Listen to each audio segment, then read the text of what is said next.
Welcome to Thursday Night Roasting, a production of the Roadrunner 89 Swirl 2 Investment Network.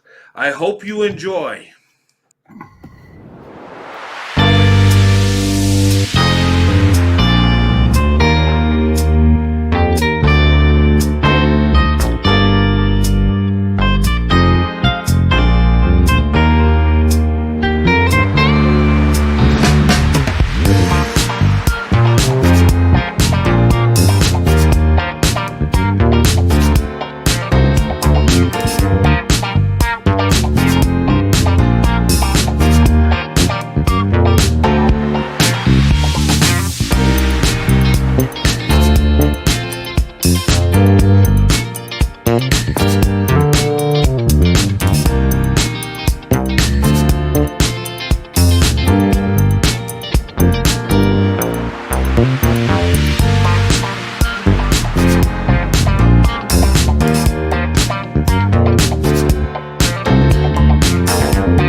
Bro, I like a little vanilla in my life, and I might one day be a white dude's wife. That's alright.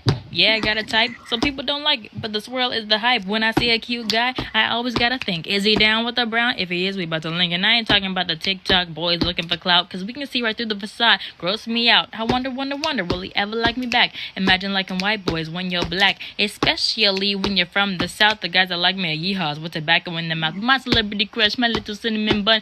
Ooh, that boy's the one, and I'm still not done. I never met him, he never met me. If he ain't down with the brown, what he about to be? But I digress. Y'all never mind the rest. I just like what I like, speaking from the chest. But hit me up if you're looking for a black girl, cause you know that this girl is down with the swirl. I'm just saying.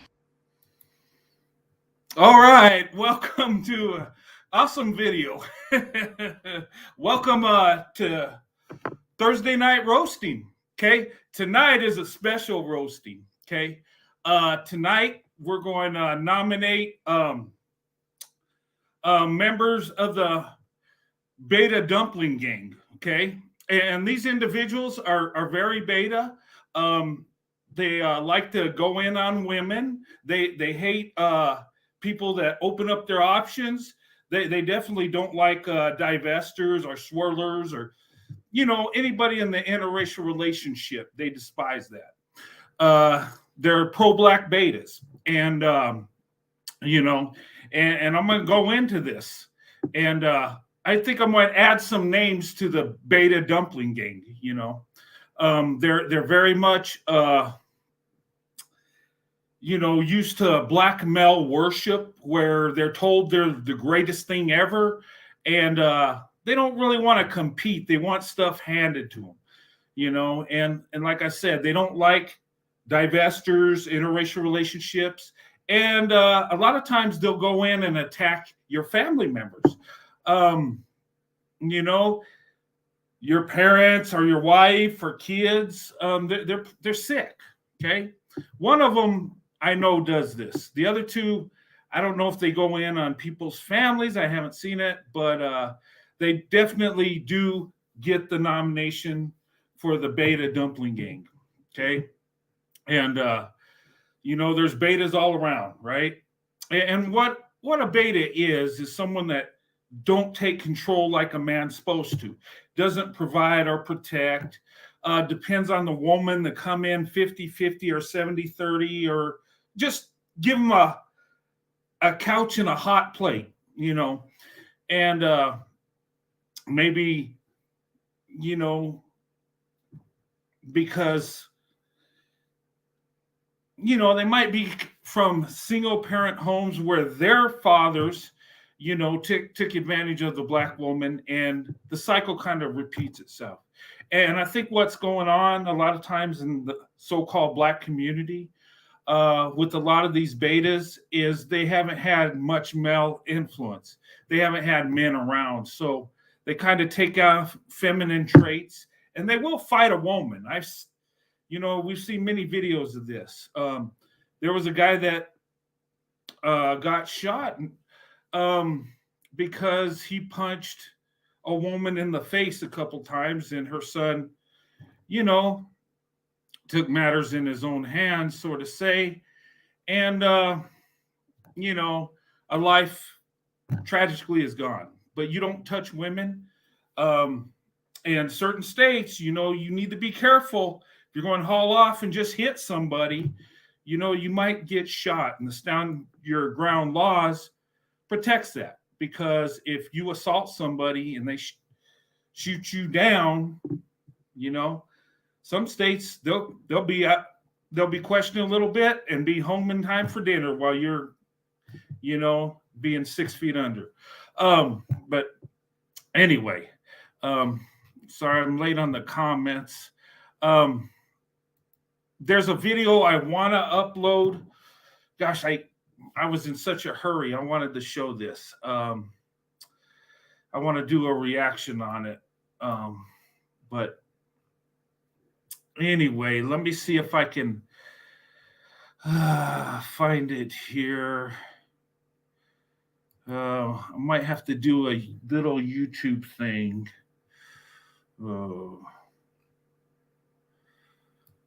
Okay, well, maybe not. I might have to save it for another time. But it's a really good video, and it talks about black men. In fact, it's an elderly black man that's says he's ashamed to be a black man because of what's going on in today's society. And you might have seen it, and I wanted to hit on that and see what you think about that. I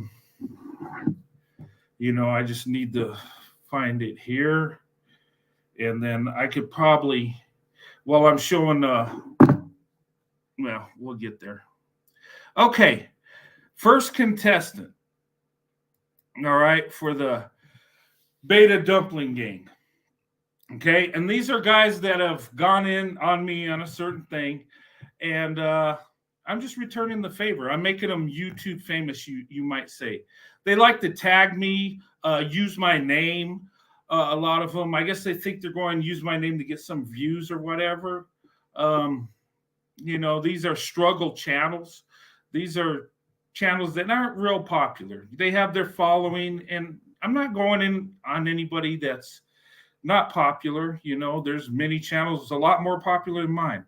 But we do what we do and do the best we can. Something I don't do is I try not to use other people's name to build myself up. I might do reactions, but I kind of try to build it on my own if I can. And if I can't, well, it just can't be done, but it can. But anyway, without further ado, okay, this here, the first nominee for the Beta Dumpling Gang of 2023. And I'll show his picture. Okay. This here is the liquid sniper or the piss sniper. Okay. He's tagged me a couple times. He does not like interracial relationships. You can check out his channel. He made a video, and it's pretty sickening, and claiming that me and another YouTube creator are jealous, that white men are jealous of black men. Okay. What do we got to be jealous of? The only thing I could think of that might be is access to black women, but already got that. I got a good wife. So I don't know what else I would be jealous of. Maybe the thug image. No, I don't want to look like that, but maybe, his retail job, but hey, I do pretty well. I don't need that. So I don't know what I'm jealous of. But anyway, they claim that. That's in their fantasy. Let me show this video, and I'll be breaking it down. What she does is she auctions her panties. But okay. she only auctions the panties from the scenes she's been in. Well, that's a good idea. And the interracial scenes, the panties sell for much more money. Yeah, I can imagine. Oh, And like that's the whole that's worms unfair. massively like Alright. on my OnlyFans at the moment. Okay, it says, why are white guys obsessed with BBCs? No, we're not obsessed with that. We don't care about that. Maybe some white guys in the LGBTQ might be interested in that. Piss Sniper, you might want to check them out, okay? And not mess with us straight white men, okay? We're not interested in that. We don't care. In fact, don't be surprised if you get your feelings hurt, because that myth is a myth. Just saying. So many guys, their usernames are like BBC Addict and all this stuff. Okay. I have so many of them at the moment that are really into that kind Yeah. of stuff. And they're black guys or white guys? They're white always, as far Who are these guys? They must be LGBTQ fans. I mean, who are these white guys? I haven't met white guys that are obsessed with that, with a man's genitalia. I mean, come on. Unless he's part of the LGBTQ, there are some white guys in the LGBTQ that are into that, but us straight men are not. So why is this even being talked about? But let's continue. It looks like you got a feminine white dude and a couple of bouncing Beckys talking about stuff. I don't know. Probably making up some stuff they've heard or something.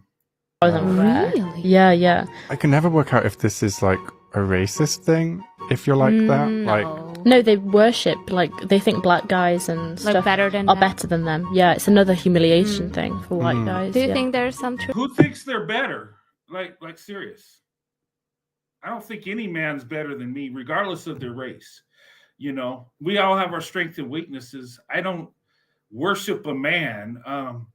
The only man I can say worship is the Son of God, Jesus Christ. Yeah, I worship Jesus. Okay. That's it though. But other men are just men. I don't think of men as better or less than. What makes us better or makes us more or less than is our choices in life, our hard work, our determination, our skill set. That's what sets us apart. It's not just one is better because he looks like this. No, it's what you put in, the hard work, the determination. Anyway, let's continue. Truth to it?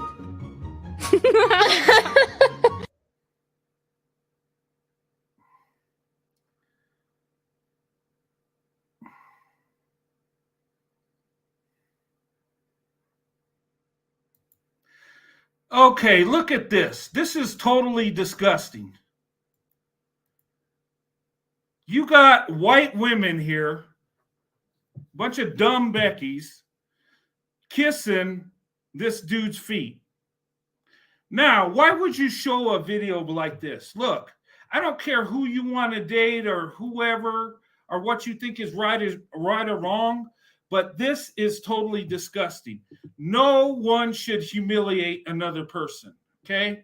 I don't care whether how I feel about you. I'm not going to humiliate you like this. And I'm not going to have nobody kiss my feet. That is totally disgusting.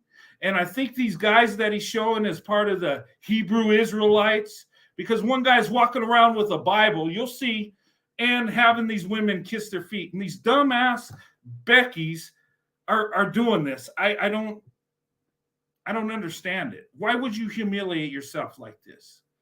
This is embarrassing. This is disgusting. Okay? And these aren't the prime Beckys that white men are going after anyway. But these dudes, they like humiliating people. They like when people kiss their feet, kiss their butt, or whatever. And who knows what these dudes are asking these women to do behind closed doors if they're going to have them kiss their feet. Piss Sniper, this is totally disgusting. This is stupid. Is this your way of saying, hey, we're superior, she kissed my feet?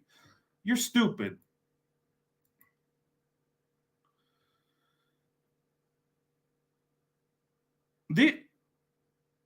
These look like really young girls. What is this? I mean, seriously. Look, he's carrying a Bible. Look at that. And you guys claim to be the children of God, right? The real Hebrews. Would the real Hebrews act like this? Where in the scripture does it say make women kiss your feet? This is totally embarrassing. This is disgusting. But this is what this clown tagged me on, saying that I'm jealous because of this. Okay, you got a fat Becky to kiss your feet. Okay, congratulations. What the hell does that mean? You just humiliated these women. You humiliated human beings. You are disgusting. I mean, seriously, who gets off on this? I guess he's got a foot fetish, you know? He probably watches videos of people, you know, sucking on toes and stuff, you know, really sick. To even put this on your channel? Like, what's this say about you? What's this say about black men in general? That you just like going around humiliating women? Now, if you want to be with a Becky, by all means, I'm all for that. You know, you want to go bowling for Becky's, do it. I support you on that. But have some class. Treat the women you're interested in like ladies, okay? Have some respect, okay? A real man would not do this, would not entertain this crap. You know, so you're saying I'm jealous of this? Really? Wow. Okay. That makes a lot of sense. Oh, yeah, I wish somebody would kiss my boob. Really? I wouldn't even entertain that. That's disgusting. That's humiliating. That is childish. You need to grow up. Seriously, you need to get help. Okay? You know, you need to talk to a therapist. I know you a fetishizer, fetishizing in feet, and it makes you feel superior somehow by humiliating a woman.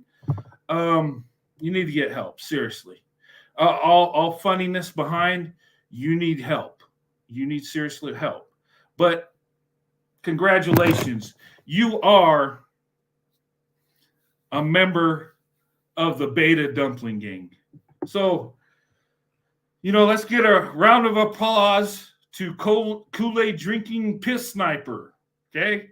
He is a struggle bandit that, you know, is against interracial relationships, hates divestors and swirlers, very beta feminine tendencies. He's a foot fetishizer, and he fantasizes about Big Becky's kissing his feet. So congratulations. You made it. You made it. A lot of hard work, right? A lot of stupid videos, a struggle channel. Hey, congratulations. All right. So any objections? I say he's a shoe-in. Okay. Very, very beta-esque. Okay. All right. Now, let's go to the second candidate. All right. You've seen this dude before. This dude is infatuated with me. This dude stalks me. This dude uses my name. This dude talks about my mom, my wife, everything about me. He analyzes me. He's, you know, he just, I guess it's weird and creepy. I mean, I've never been stalked by a man before. I had a crazy girlfriend one time that did stalk me, and that was creepy enough, but having a man do this stuff, oh man, you know, and this guy is really beta. This guy, you know, he likes harassing people, you know, and it don't matter if you're women or children, whatever. He goes in on you. He don't care. Really beta, you know, loser type. You know, he's one of these, you know, guys that don't really have much going for him. Maybe a retail job when he can hold on to it, but usually it's don't last. I know these type. I can read them. the beta thug mentality, and he's desperate looking for a couch and a hot plate. Okay. And here he is. He's going to be happy. I finally paid him some attention. There he is. Congratulations. You've been nominated to the Beta Dumpling Gang. Okay. I know you've been watching me forever. You use my name all the time. You love the name Roadrunner, don't you? And it's kind of creepy and sick. But, people want to tag you. This dude has gone in on my wife and family and has no shame in it. And it's pretty disgusting. But I'm going to show you a little bit of a video. He's talking about my mother, right? And guys, I have shared with you that my parents were teenagers. Both my mother and father were teenagers. My mom was 17, my dad 19. Okay. My father married my mother, and they were very young. And I share this story with you, and I tell you that's one of the reasons that I believe led me to Black women in a way. I had a babysitter when I spent time with my mother that would take care of me. And I got attached to this young lady, Black women through time, through church, through, that lived in my neighborhood. And look, I've always dated Black women. I've always loved Black women. But if you look at it, these Black women are a lot like me, have a lot in common with me. A lot of these women that I've dated are conservative women. A lot of them are women of faith. Okay, that's why I believe my faith is so strong, because of influence from Black women.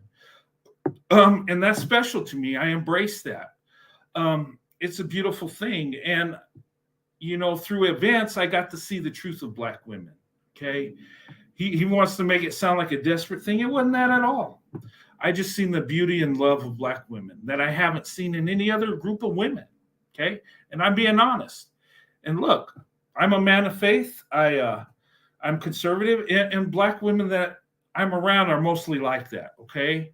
I got a lot of liberal Black women friends. Don't get me wrong, but the ones I've dated and have relationships, it usually works out. My wife is really conservative like me. She's a woman of faith. Okay. And when I say I'm conservative, I'm conservative. I'm not going to say I'm Republican. I just, conservative by the way I live, by my faith, by my moral structure. Okay. And that's why I tell you, the image of Anita Baker is attractive to me, because I visualize her as like the women that I've seen in church.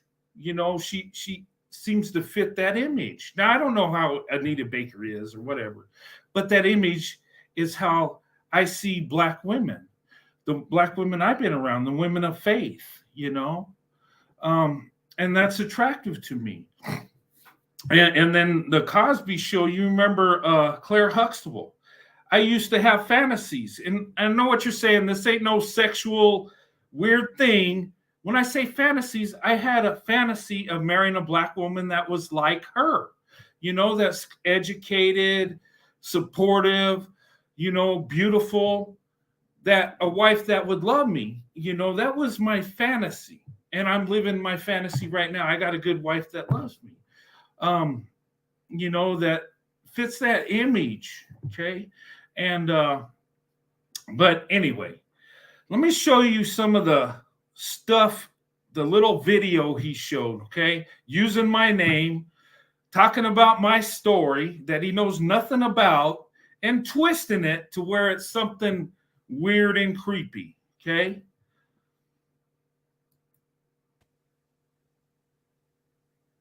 Now here's this. Peace, everybody, and welcome back to the Black Only News and Entertainment Network. Okay, and look, he says, Roadrunner Mama, a thought. Really? You don't know my mother, idiot. You don't know her at all. Who are you to say how my mother is?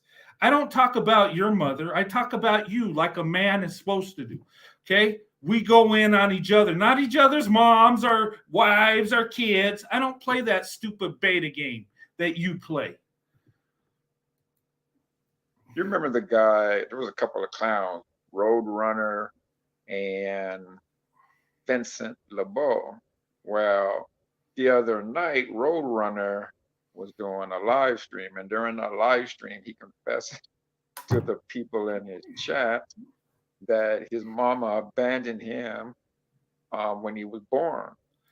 Okay, first of all, I never said my mother abandoned me, okay? I never said that at all. You need to listen to my story.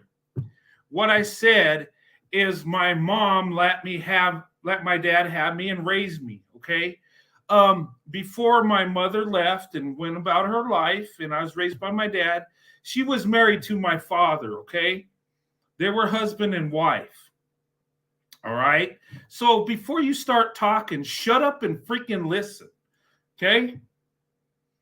Just because you make some crap up, don't make it true. And these betas do this all the time. When things ain't going good, they make up stuff. You know, when they're not doing good in society or whatever, they'll use a crutch or racism, white supremacy, or they'll make some stuff up to cover for their degeneracy. So you need to freaking listen, okay? My mother never abandoned me. She let my father raise me. I did go see my mother in the summer and holidays. My dad was, had custody of me, and he didn't have to fight in court. My mom gave it to my father because she realized my father was a better choice, okay? And I love my mother for that, okay? But there are some issues, some mother issues, yes, and I've shared that. But this dude, who are you to talk about my family? Like, what is this? I'm serious. But that's how they do. That's how a beta works. His mother, he said, was 17 years old. His father was 19. So his father was effing an underage girl. And when she got pregnant. Oh, really? What is the underage, okay, for the state of New Mexico? Back in 1969. Tell me. And what is, I'm just saying, they're 2 years apart. It wasn't like she was a little girl and he's a man. No, they're both teenagers, idiot. How many people have wives that are a couple years younger than them? But this is what he tries. He tries to make my mom a thought and my father a pedophile. You piece of shit. You are an idiot, okay? My father is 10 times. And you know what? I would bet that my father's 10 times what your father is, okay? Even though he made a mistake and had sexual intercourse with my mother, and I'm a product of that, but he did marry her. He did take care of her. He took care of me. So before you start talking, know the whole story there, idiot. At 17, so she probably was a little younger when he was first effing her, his father. But she was pregnant at 17, had him at 17, and gave him up to his father to take care of. And he said the reason why she gave him to his father was because she wasn't ready to be a mother. Yeah, exactly. And you know what? My father wasn't really ratty either. We lived in poverty for a little bit. But my father had discipline. My father had a father that put a foot in his butt and didn't help him, made him be a man and take care of his responsibilities. So, yeah, my mother wasn't ready. My father wasn't, but he had to get ready. Okay? That's what men do. They take care of their children. Okay? And my father married my mother, so whatever. And this is the crazy thing is going in and telling my story with people you don't even know. I mean, this is so beta and stupid. Who goes in on people's family that you don't even know? But anyway, I'm going to take this clown down because I ain't going to spend much time with this. If you want to give this beta piece of trash, a view and watch it, what he says, and bounce it from what I said, the truth, you know, go right ahead. But I wouldn't give him the satisfaction. He's struggling. He needs views. He tags me almost every day. He uses my name. And I think it's because he's infatuated with me. I think he's got some of these LGBTQs, you know, he likes men. That's all I can figure out that it is. And I've ignored him for so long. And it's like, I don't know what he wants. Does he want me as a father figure? Does he want to be me? I don't know. Is he worshiping me? I mean, gosh, he watches my videos, I think, more than anybody. I think he's the #1 supporter of my channel. Serious. I'm not being funny. Seriously. This dude has been so obsessed with me, it's not even freaking funny. I mean, several of his videos got my name on it. He's got videos of me. You know, I had to go in and have some taken down because he had such disgusting stuff saying about my wife, racial slurs. And I guess if you're black, you can make racial slurs at will, and it's not racism or bigotry. I guess you just can do that. You know, but these are your beta kings, ladies and gentlemen. This dude ain't got nothing going for him. You know, sits on YouTube, makes tons and tons of videos that nobody really watches, and then goes in on me and my mother and wife and all this other stupid stuff. You know, it's creepy. And let me see here. I'll show you guys how much this weirdo uses me. Uses my name and stuff. Let me pull it up. Every day I get notifications. Wait, let me get the screen bigger. Every day I get notifications. Look at that. He calls me Peckerwood. There's Roadrunner. You know, and then we'll go. And I'm tagged in all these. You don't like divestors. Yeah, and either he's speaking about me, talking about my wife, my mother, anything. It's all about me. This dude's obsessed. And it's sickening. You know, but every time he uses my name, and I think it's a way to, I guess, harass me, or I think he just loves my name. You know, his channel's called DOD. Deacons of Defense. I say Deacons of Dumbasses is what it really should be called, because he's a dumbass that supports dumbass. But anyway, congratulations. Congratulations there, Deacon of the Dumbasses. You are inducted into the beta Dumpling gang. Congratulations. You are the second member of 2023. All right? No one more beta than you, brother. I mean, you won hands down. You are so female and beta. And you know what? I would suggest, you know what?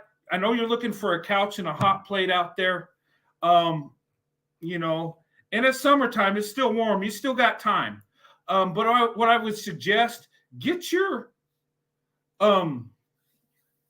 customer service job or your job at McDonald's. Get it back and at least show the woman you're trying. And maybe she can build something there with you. I know it's easier to sit on the phone, playing your Xbox, but maybe. But get help. Seriously, get help. You shouldn't be infatuated with another man like this. This is weird. This is horrible. Okay? So take it from me. Take my advice, okay? Get help, okay? Talk to somebody, okay? I know you're emotional, all right? And I know you're infatuated with me, but look, I'm a straight man. I'm married. I got a wife. So please go to the LGBTQ section. Go use their name, okay? Go talk about them, okay? I'm not into your lifestyle, dude. You need to just go away. All right. I know you like my name. It's an awesome name, but it's not yours. Leave it alone. Okay. I don't mess with you till you mess with me several months. But I guess you like the attention. You like that I'm talking about you. Maybe you'll get some views. Maybe some of my hate watchers will see, oh, who's this guy? Oh, wow, he's beta like me. Let me go watch him. I'm probably helping you out. Okay. But be more creative. Okay. Use your own name. Come up with your own material. Okay. Talk to the people that support you. All right. I'm giving you advice. Link in with them. That's your support. Trying to mess with me you're just wasting time. You're looking stupid. Okay. You're not going to take me down. You ain't going, you're just going to make a fool of yourself like you have been. So go away. Okay. But congratulations. You're part of the 2023 Beta Dumpling Gang. Let's give them a round of applause. Good job, Deacon of dumbasses. I tell you. All right, go have a seat. Congratulations. But I'm telling you, these guys, look, ladies, and if you're interested in black men, look, there's 2 guys there. All they need is a warm place to stay, a couch and a hot plate. Okay. I don't know their job experience, but I'm thinking retail, fast food, they probably didn't even graduate high school. I mean, I don't know. I haven't seen their education level, but the way they think and the way they talk is pretty disturbing. And I think they got some down low tendencies. Well, this one dude that tags me all the time and talks about me, I think he's got some issues there. Okay. But these guys are just ridiculously dumb. Okay. The next one I want to talk about. Now, this dude, okay, this guy's gone in on my friends, divested black women, women in interracial relationships. He goes in on everybody.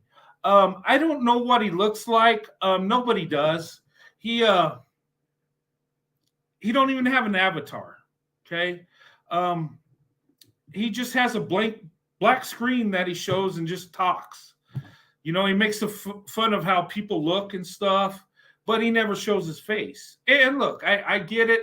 I'm not in here to say you got to come live and show what you look like. I know why people don't do that. Okay. They got careers and stuff, and, they want to protect what they got because YouTubers are crazy. They're nuts. Okay. For me, you can take what I got. I'm going to be fine. God will take care of me, will protect me. I'm doing God's work. Okay. I'm promoting interracial relationships. I'm letting the world know how amazing black women are. And I'm letting black women know that there are men that love them that will be good husbands and fathers. White men, Asian, Hispanic. There are other men out there, ladies. And I think me just doing that and uplifting black women, I think that's something I have a purpose for. So if they take away everything I got, whatever. God's going to protect, provide. He's going to take care of me. Okay. I have a mission, and that's why you see me, and look, it does take courage to do this, but I feel I need to do this. Okay. And I don't down anybody that don't show their face. I get it. Okay. People have more to lose than I do. Okay. So I respect that. But I do it because I want you to see real people, me and my wife, Sandy. I want you to see this. Okay. I want you to see the blessing here. Okay. Black women, white men are winning. We're winning big. Okay. Looking at the stats, And men that marry black women do better with black women than their own group of women. Okay? You can build with black women. White men, I would say you need to get with a black woman that's totally into you. You don't want no fence setting swirler, okay?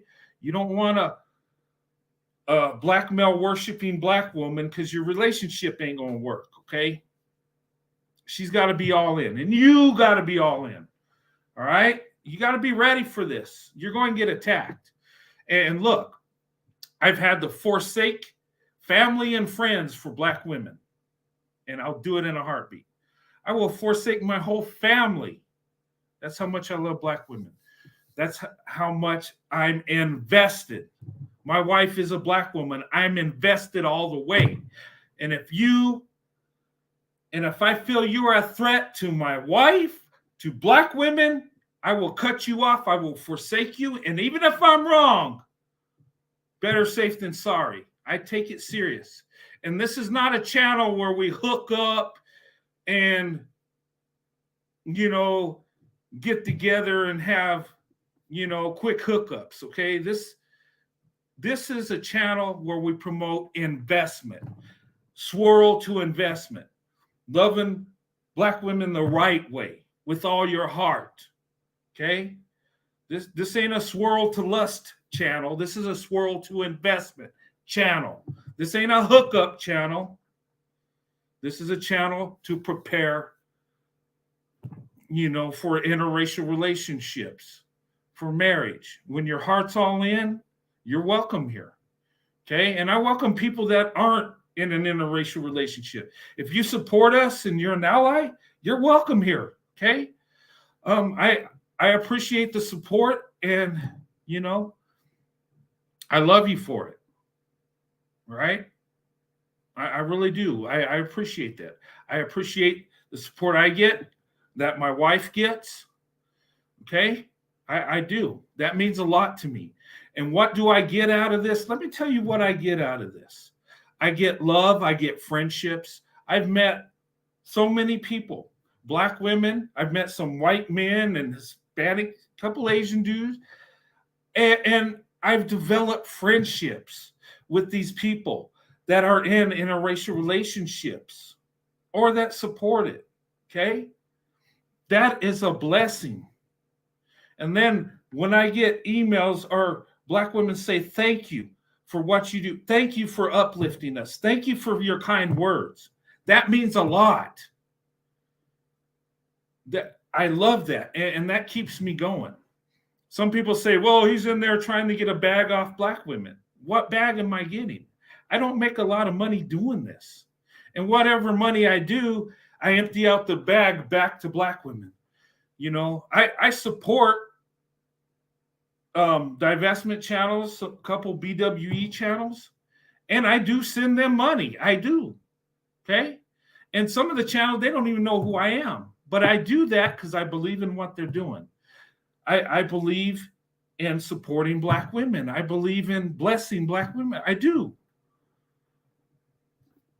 That's my way of showing love. Now, what do I get in return?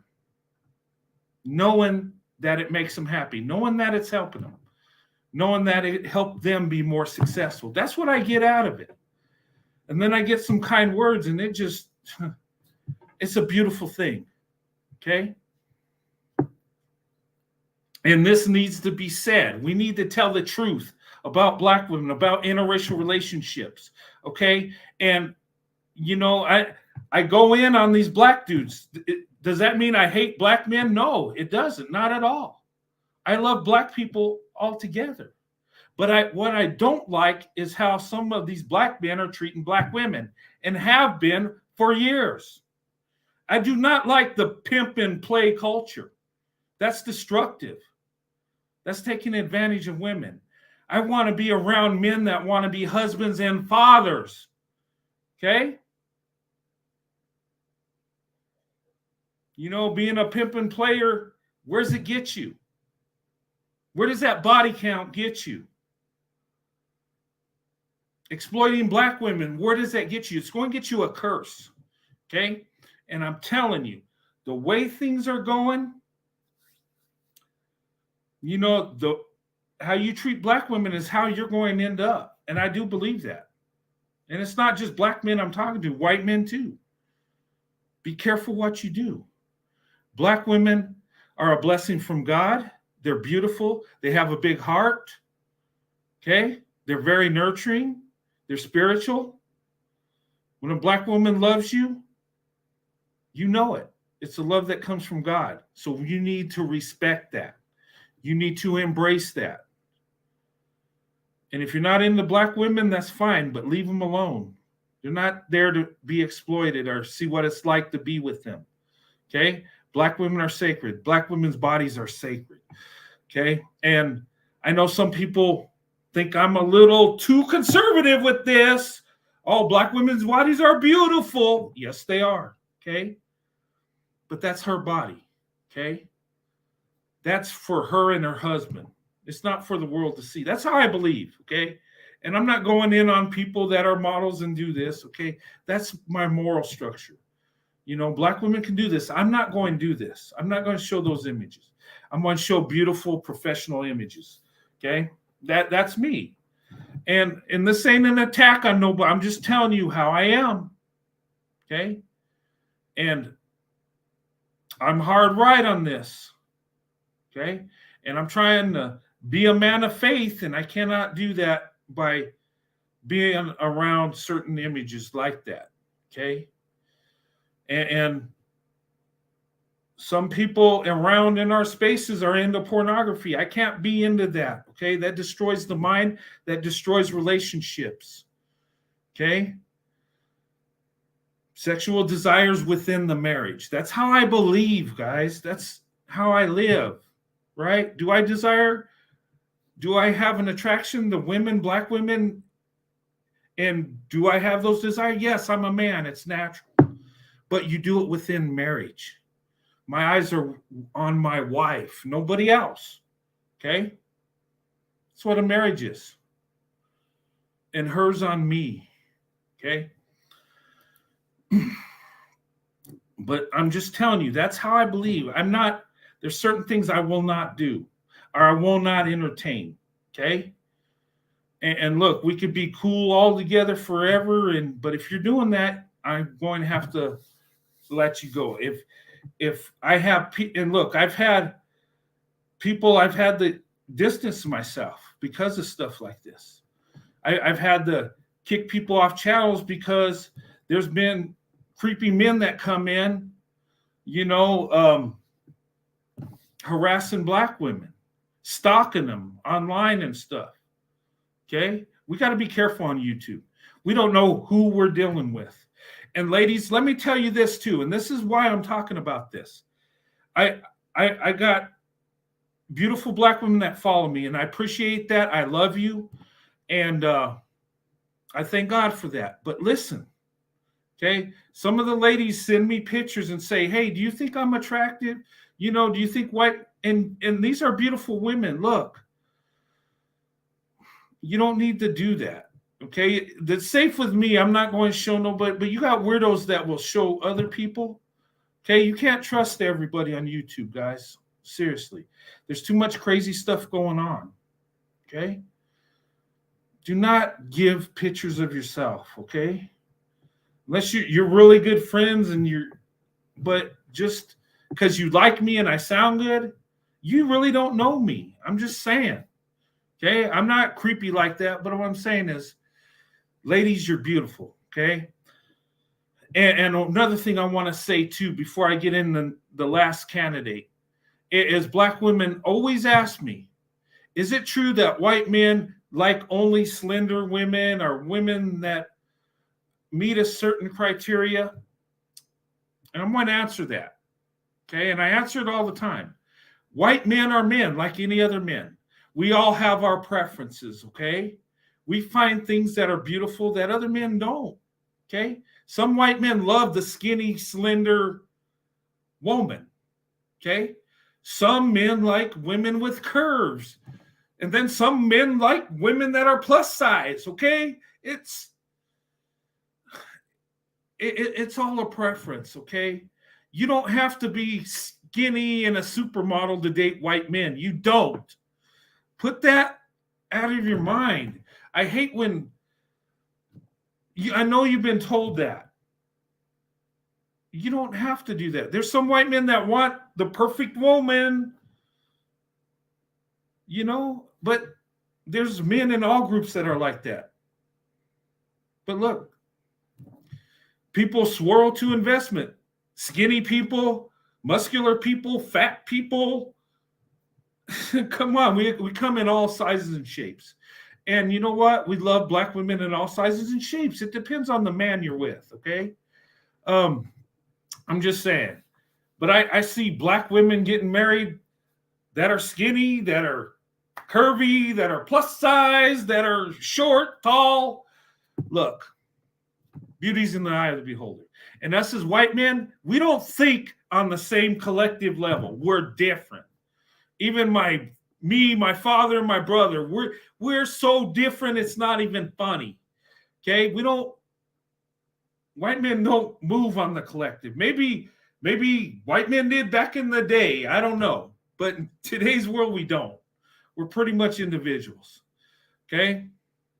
So I just wanted to answer that because that's been asked about me. I'm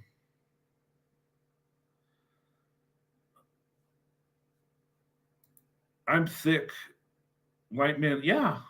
I mean, look, we're all different, right? And so don't let the body shape shame you into not even giving it a chance, okay? Don't listen to that crap, okay? What he's really going to fall in love with you is when he connects with your heart. When you touch his heart, he's going to fall in love. When he sees how eloquent you are, how beautiful you are, your professionalism, your spirituality. That's what really makes me fall in love with black women. It's not the physical appearance and what our body shape is. No, I mean, that is attractive, but what really attracts me is how black women conduct themselves. There's nothing more attractive than a professional, traditional black woman. I'm telling you, a black woman that dresses nice and has a beautiful spirit. I mean, that's attractive. It is. And she don't have to be a supermodel. Look, I would take the Anita Baker over Beyonce if they were both in their prime just by the image. Okay? Men tell me all the time, you're crazy. What? You take her over Beyonce? Yes. Because I believe Anita Baker's image is an image of a black woman that's a woman of faith, a conservative black woman, a woman that loves her family. That's what I picture. Beyonce, I just picture a beautiful woman that's popular and everybody wants her, and they're more sexually fantasizing about her. Okay? That's just my mindset. Okay? People are different. And a lot of times we end up with people that are like us, even interracially. And I found black women are more like me than white women. Seriously. I connect better with black women, always have. And maybe it's just because I got a lot of love in my heart for them, and maybe they sense it. I don't know. Or maybe they just down to earth, good, awesome women that have a big heart, and I love it, and have a beautiful spirit. Okay? But anyway,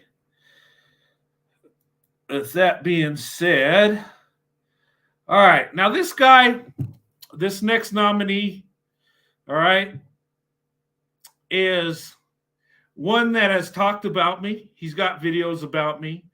I had to move heaven and earth to get a picture off one of his videos he had up there that had my wife with the name Bedwinch across, okay? And he didn't make it, but he had it on his page. And I asked him, please take it down. He wouldn't do it. So I had to go in. But anyway, here's this dude, okay? And I definitely am nominating him to be part of the Beta Dumpling gang. All right. Now, this is 1204 Strike Back. This picture, I don't think that's him. I think that's just a picture he put up. His identity is unknown. He don't have an avatar. He just has a blank screen. Okay. Yeah, that calls me Brenton. Yeah. I don't know. Maybe that's a London thing. I don't know. Maybe they put a ton in after. I don't know. Maybe that's an English thing. I have no clue. Or maybe he does it because he don't want to say my name because he's afraid I'll flag him or something. I don't care. You can use my name. I don't even care about the videos he talks about me. When it comes to my wife, though, our children, I have no, there's no exception there. I don't let that go. Okay. But, yeah. But, you go watch his channel, you will not see an avatar. You'll just see a blank screen. And I've been told, guys, look, I got some friends in the UK down around the London area. And, some of these women say, they walk down the streets and there's this apartment building. And at night they can see the lights go out. And then this guy starts talking all loud and they can hear him from the streets. And it sounds like this guy. He talks to himself in the dark, and he's one of these guys that he was watching me for a while. He made a few videos about me. He's made videos about my friends, and like I said, he don't like divestors. He don't like interracial relationships. He calls biracial children like halfies or something. He said some weird word. I forget the word he said, but it's like they're not human or something in a way he said it. It was disturbing. And I told him, I said, I made a comment in this thing. I said, black women and white men are meant to be together. And oh my God, he didn't like that at all. He says, well, then how are you going? You can't create yourself. Well, no, we don't. But we do procreate, and a human being comes from that. Yes. And it's going to be biracial. Okay. Nothing wrong with that. And you know what? I think we should open up our options for the best option. Look, I don't care if my kids or grandkids are light-skinned or dark-skinned or look black or look white. I don't give a damn. I don't worship skin tone. I don't worship that crap. I just want my kids, my grandkids, and all the people that come after me, generations, I just want them to be good people, be happy, and live a good life. I don't care what they look like. I don't. I'm not caught up in that mess. People are people. There's one race, the human race. Some are light, some are dark. And even if we all procreated interracially, we would still have light and dark people because our genes are passed through. Our genes don't die. Okay? We're still going to have people that look like us, even if every black and white person procreated with each other. All right? That's just how we're made up. But that, to me, is stupid to base a relationship on skin tone anyway. You want character over color. But anyway, that's another nominee. Congratulations. 1204, you earned it, buddy. Welcome to, you're part of the Beta Dumpling gang of 2023. All right. Now, before I go, I want to take a vote because I kind of feel bad because I've nominated these guys to the Beta Dumpling gang. But let me have your vote. Let's make it fair because this is an honor that not everybody can have. Not everybody can be a Beta King. Not everybody can be part of the Beta Dumpling gang. It takes a special person, takes a special male to be this. Okay, so I want you to vote. Okay, I might let you have your say, and I'll reverse it if you decide they don't need to be part of the beta dumpling game. Okay? Now, if you think they should be inducted in the beta dumpling game, when I show their picture, I want you to put a 1. If you don't think they should be part of the beta dumpling gang, put a 2. All right, we'll start first. All right. The liquid sniper. Should he be part of the beta dumpling gang? 1 is yes, 2 is no. No vote means he's going with my decision. I'm the tiebreaker. 1, yes. Okay. It's a tie times 3 jackasses.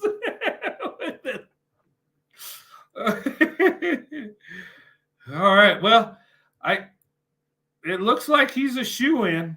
Okay. I think the foot fetish video did it. That brought you into beta status. It was sick. It was twisted. It was degrading, demeaning to human beings. And you showed it. And, so you exploited these women. You made them look like fools. Congratulations. That's really beta of you. All right, you're in, brother. Liquid Sniper. Hey, you're the first nominee. You made history. Congratulations. All right, next. All right, what do you think? All right. The Deacon of dumbasses. All right. Real beta. He likes going in on women, people's family members. He hates divestment. Looking for a hot plate and a couch.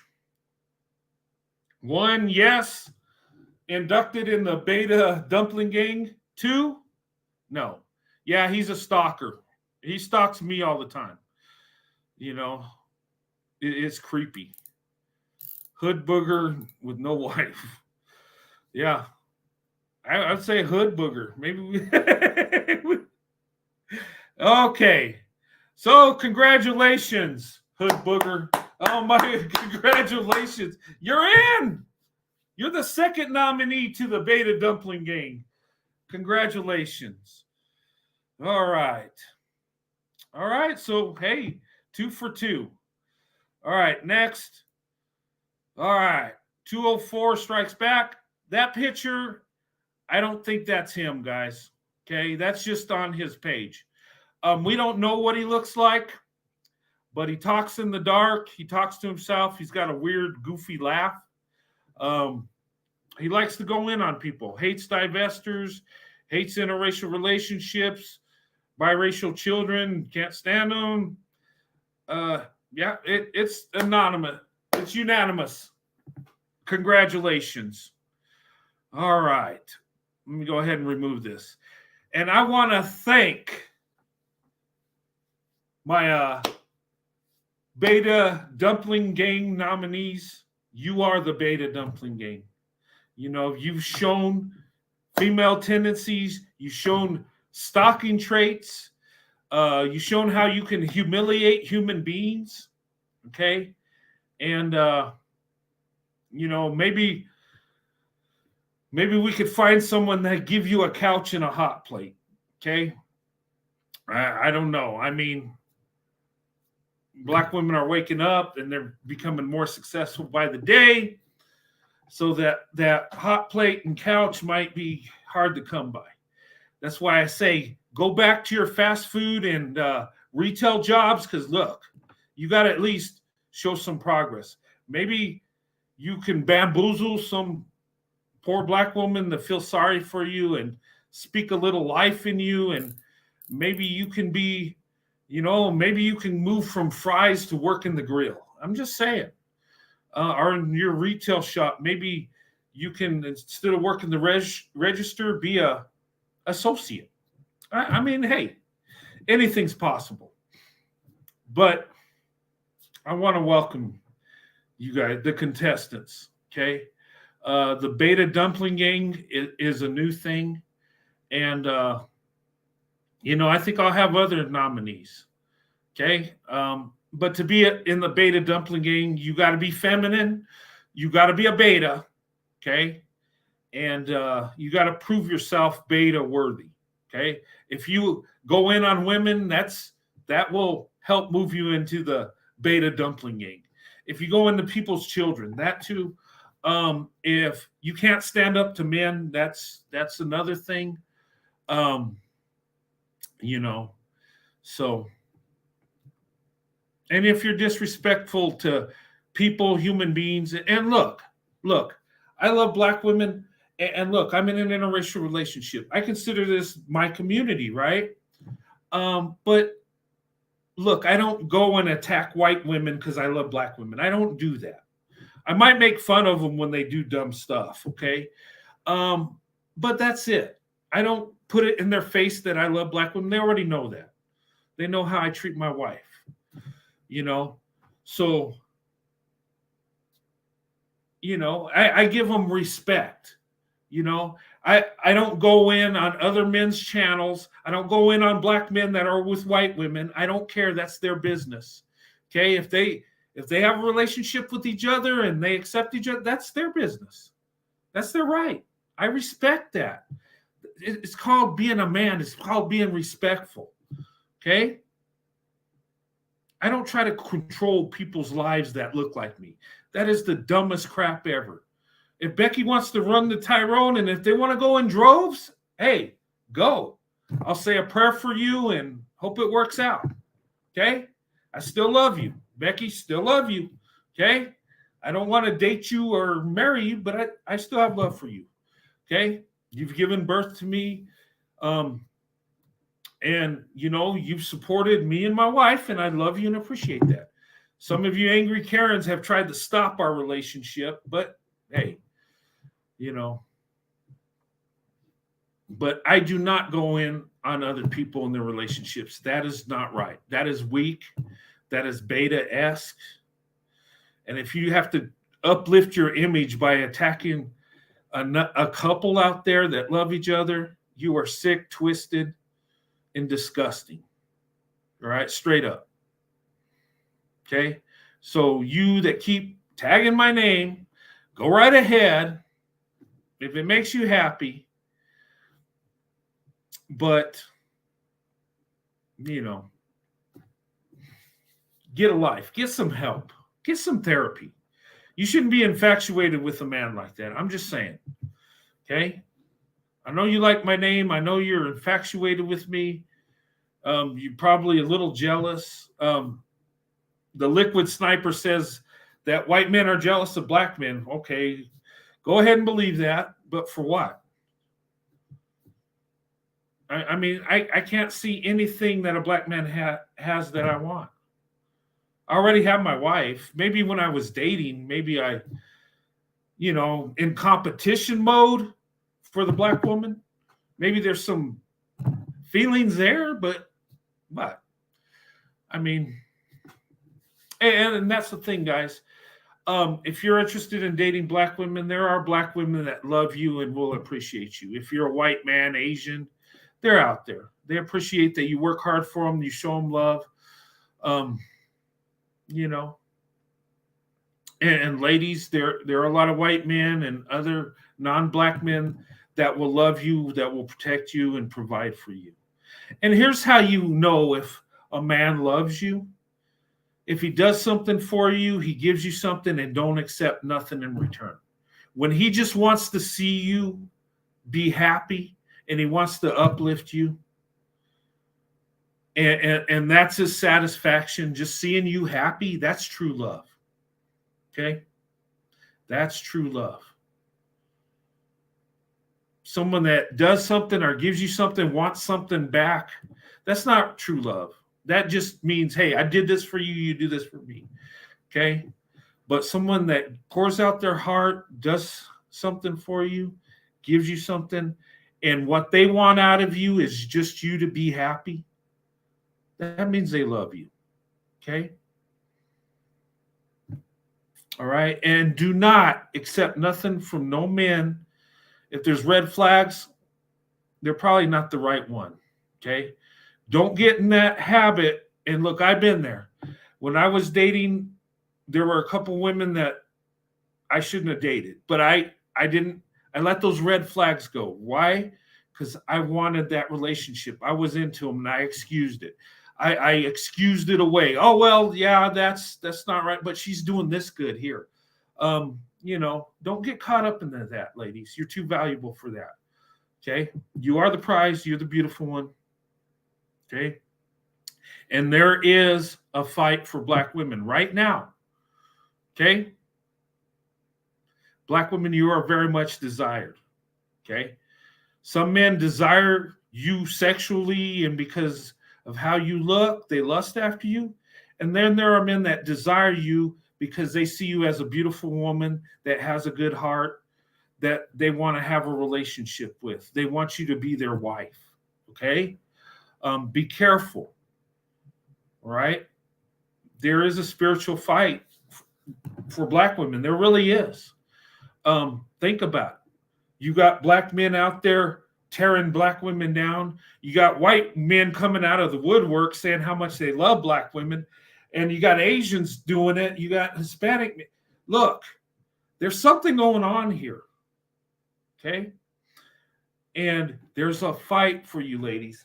And God has a purpose for you, Black women. And you are the most spiritual group of women on earth. So God loves you.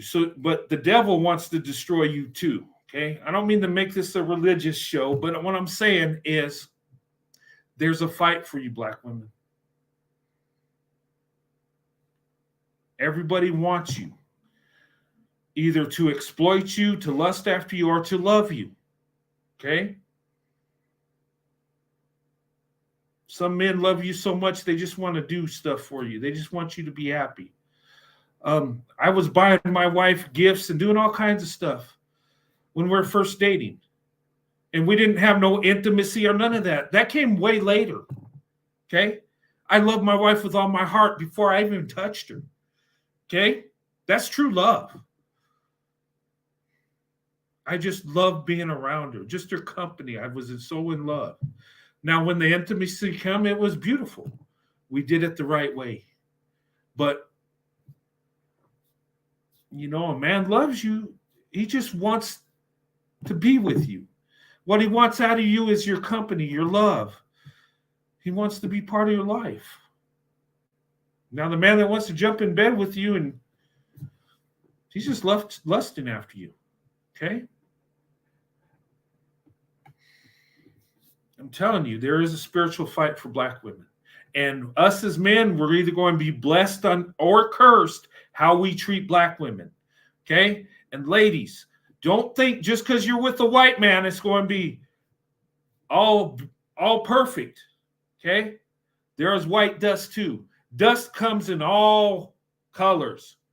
So you don't want to taste the rainbow of dust. Okay? Dust is dust. There are men that will exploit you in every race, will take advantage of you in every race. There are white men that watch and see that there's something going on, that Black women are opening up their options. Be careful. There are those wolves in sheep's clothing that will make you think they love you just to get to you. Whether it's sexual, whether it's using you for other reasons. Okay, be careful. The one that loves you only wants your friendship, only wants to see you happy. Okay? I'm just saying. And my thing is, I don't want to lead no one the wrong way. Ladies, you're beautiful. You're too precious. And look, there's something going on. And us as men better be right when it comes to Black women. We better. Centuries Black women have been abused. And I'm not just talking slavery. I'm talking about all the way back in Africa to America to today. Okay? But there's something special about Black women. There's something that is loving, something that comes from God. And like I said, reason I love black women so much is because of your heart, your soul, your spirituality.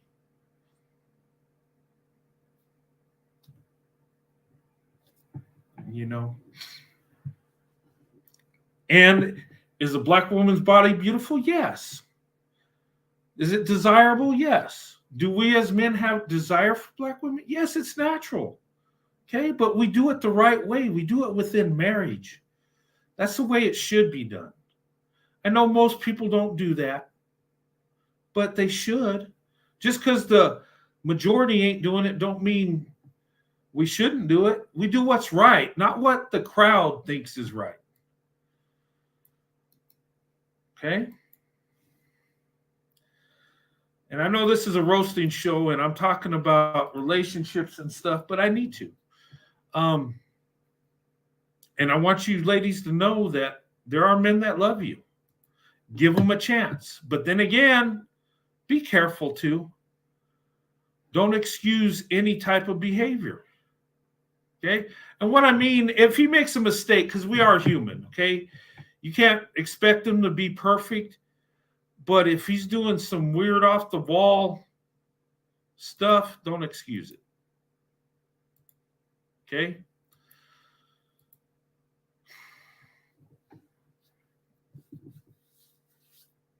But anyway, all of them should be part of the Beta Dumpling gang, and they are. Okay? I'm going to make a list, and as I see more beta-ness, I'm going to add to it. Okay? Now, is a man that's pro-black, that doing his own thing over there, not messing with me, is he part of the Beta Dumpling gang? No. I put these people that go in on me, that go in on divestors, and black women. Okay?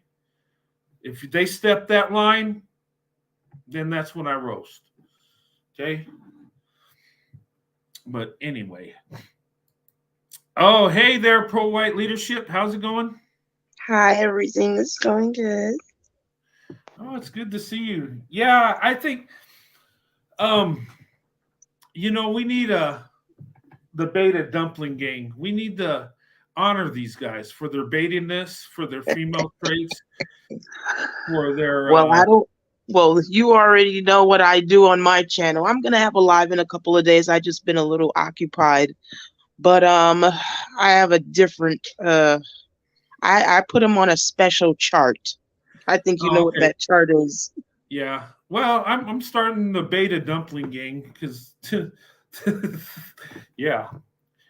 And but yeah, I know your chart, and I can't wait for your next live.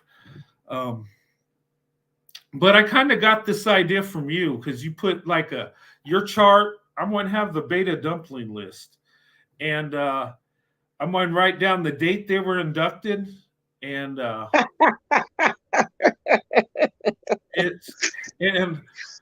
hey, maybe years down the road, if we're still around here, maybe I'll show the beta list. Who knows how big it could be?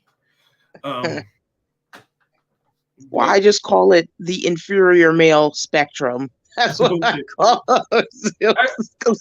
I call it the Beta Dumpling gang. Hey, let's be fair though. Let's be kind. Okay, they need a warm place to stay. They need a couch and a hot plate and an Xbox. Okay. So. Well, I don't know what category to really put them in. I don't know. Are they children? Are they women? They're definitely not men. So I'm just so speechless right now, Brent, because I'm just happy that you are seeing what is going on in this community, because you're actually seeing what's going on, and I'm just speechless like right now, and I'm just happy that you're talking about it. That's it, and I'm gonna let you do what you guys do best, is lead, and that's it. Appreciate that. Yeah. Gosh, I'm going to do a reaction video tomorrow. I don't know if I'll make it a live show. Yeah, I probably will. Why not? I'm off for a while. Yeah, so my injury. So I fractured my foot. I might have ligament damage. They're going to do an MRI. So I don't know. But that gives me YouTube time. So I have a Saturday off for once. And hey, guys, I want to apologize to you for the times. Okay, I didn't really think. I know it said 8 a.m. Eastern time. Oh my God, I apologize so much. I didn't even snap till I started setting up, and I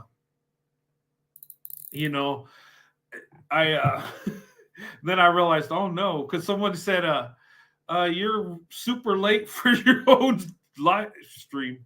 And I was like, yeah, I was like, oh, wow. And then yeah.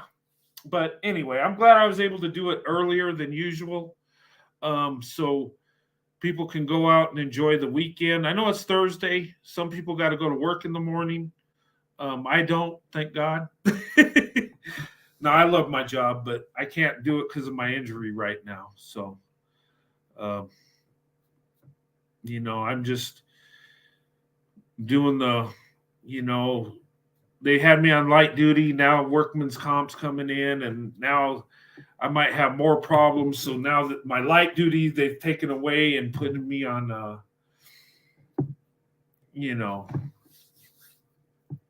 but anyway, I'm covered for some time. I'm getting paid, so it's all good. And maybe that gives me time. Yeah. Good, Brett. Just heal. Healing is important, and rest too. Yeah, that's true. And but I hope you guys enjoyed this roast. And this is what I see. Look, and this is something I've been doing. I think the roasting needs to be done because I'm seeing some disturbing things. Okay, I'm seeing Black women being attacked. Okay, for wanting to open up their options. Well, the Black community has the lowest rate of marriage. What are these women supposed to do? That's one thing. And then I see these men exploiting Black women. That's a problem. Okay, and I feel I need to talk about it. When I first started this channel, I wouldn't have talked about this. I wouldn't be calling them the beta dumpling gang. I would have been real careful and say, we're all good people, and there's good and bad, and let's all love each other. And you can't be like that with them, Brent. You can't be like that. You can't. And I wish I could. I wish we were just all brothers, all colors. We just love women, and whatever your preference is, that's all great, and we all support each other. But it's not that way. They don't want to see Black women date and marry out. They don't want to see Black women happy. I got to say this. We've learned throughout history that if white men are not putting their foot in Black men's asses, excuse me, we are that is, if you guys are not, I'm gonna probably have to take it over to my channel. Let me be quiet. Brent. Go ahead. No, go ahead. You're good. That's it. If this is why I said it needs to be, the problem is the leadership, the men. I offer an alternative leadership, which is white male, proactive white male leadership. This is it right here. This is it. You, Brent, you are the proactive white male leader. Oh, thank you. I appreciate that. Well, I believe, like you do, there needs to be new management when it comes to Black women. Black women need a better option. And people are saying, that's racist. How can you say that? Well, it's true. Black women are not getting the best option in the collective. They're just not. Waiting for that diamond in the rough, that dude that's successful like Ben Carson and looks like Denzel Washington. That ain't going to happen. And I think a lot of black women are fantasizing about that, been told that's what they're going to get. It's going to come around, and it in many cases never materializes. And I think we need to talk about this. And black women, you're the most beautiful, you're the most successful. Now put yourself first. Okay? Make it your world. Be the top. You are the most successful. Nobody's beauty can compare to yours. And if that wasn't true, there wouldn't be people getting surgeries to copy what you have naturally. Okay? There wouldn't be the Kim Kardashian getting butt jobs and lip jobs and, to try to be like you. And I'm telling you, and a lot of white women follow black women and want to be like black women, want to look like black women. Seriously. And Okay? Brent, let me add something to that. And I keep telling black women again, because I see it a lot. Be careful with a lot of these non-black women too, because a lot of them are not your friends. I mean, I have friends, but I'm just saying a lot of them are not your friends. They're trying to be you. Some of them are even trying to replace you. Be very careful. Yeah. And that goes with men too, white men. Don't ask a black man for dating advice with a black woman. Don't do that. Don't. He's going to lead you the wrong way. 99% of the time, okay? It might be that one good guy out there that tries to help you. But a lot of them, they don't want to see you with black women anyway. They're going to try to, steer you away. And I've had black men in my life tell me, leave black women alone. Look, you got a better group of women. And they've told me this. They said, look, stay with the women you're with. You got it made. You're the dominating group in society. Why would you want to get with a black woman? I've had black men tell me this. And is it they believe that white women are better? Some do, some don't. But the bottom line is they do not want white men with black women. They don't want other groups with black women. They feel they own black women. They belong to them, whether they want you or not. That's how a lot of them are. And well, let me add to that real quick. You see, once you start to really you see this supposed plan. See, black men's plan was always to leave us behind. That was the supposed plan. I'm just putting it out there. So it just is what it is. Yeah, and a lot of the civil rights movement had to do with a lot of white women, black men. And look, we needed the civil rights, right? Everybody needs to be treated equal. I'm all for that, okay? But a lot of these black men were more concerned about having access to Becky than the civil rights movement itself. And there's things in history. Look, Martin Luther King had in love with a white woman, a lunch lady, right? But he couldn't be with her because of the movement back then. A lot of black men had relationships with white women, and they wanted that to be legal. And look, if they want to be with white women, that's great. I have nothing against it, okay? But if you really study it, but with wanting access to white women, did they ever think that white men would want access to black women? And they say, well, you have during slavery and this and that. Yeah, who had really access to black women?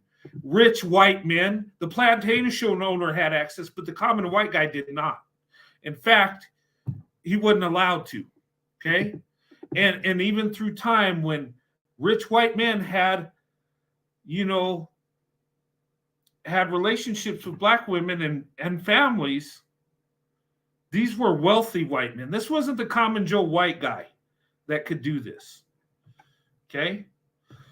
But now, in today's world, we're able to have access to each other. Okay, whatever your racial group is, you can date who you want, and there's people in every group that will date you. Okay, so do not be discouraged. Black women, you can have any man on this planet. You can. You hold the key. And white men, there are black women that will love you, that will appreciate you and support you. Okay, do not let these pick-meshas that get all loud and say how they don't want to be with white men. Don't listen to them. Okay, they're part of a certain group. Okay, but yeah, and look, when I look at the civil rights movement, I think being a Christian, you would think I'd be more aligned with Martin Luther King, right? But I think I'm more aligned with Malcolm X because even though he's a Muslim, right, he seemed more traditional, more family-based. Like he really believed in what he was doing. And I respect that. I don't know what he would think about interracial relationships. He was against it. Maybe after his enlightenment, after his pilgrimage to Mecca, he probably had a different outlook on it. I mean, he changed, he evolved on how he's seen groups of men, even white men, you know. But I think he was the real deal when it came to family, when it came to, you know, being a person of faith. Even though he's not the same faith as me, I respect the values he had. Now, Martin Luther King, he spoke good, right message, but he had extramarital affairs and stuff too. Okay, and I'm not going in on him. You know, he did a great thing. We needed him at the time. But what I'm saying is, you know, look at Malcolm X was fighting for the right reasons. That's why they had him removed, because most of them was really fighting to be with white women. So that's why, well, I don't want to talk about it on the channel or whatever, but you know, so. Yeah, well, when he started protecting black women, that's when things went south for him. That's when they turned on him. And I know their leader was messing with teenage black girls, you know, and he found that to be a problem. These are young girls, and you know, and then he brought it to light, and you don't do that. And then he, you know, the leader will come in and say, well, these are my wives. Like, right? These women were shamed, and, you know, they were being taken advantage of. Old man with teenage girls is not right. I don't care what your culture, religion, to me, that's wrong.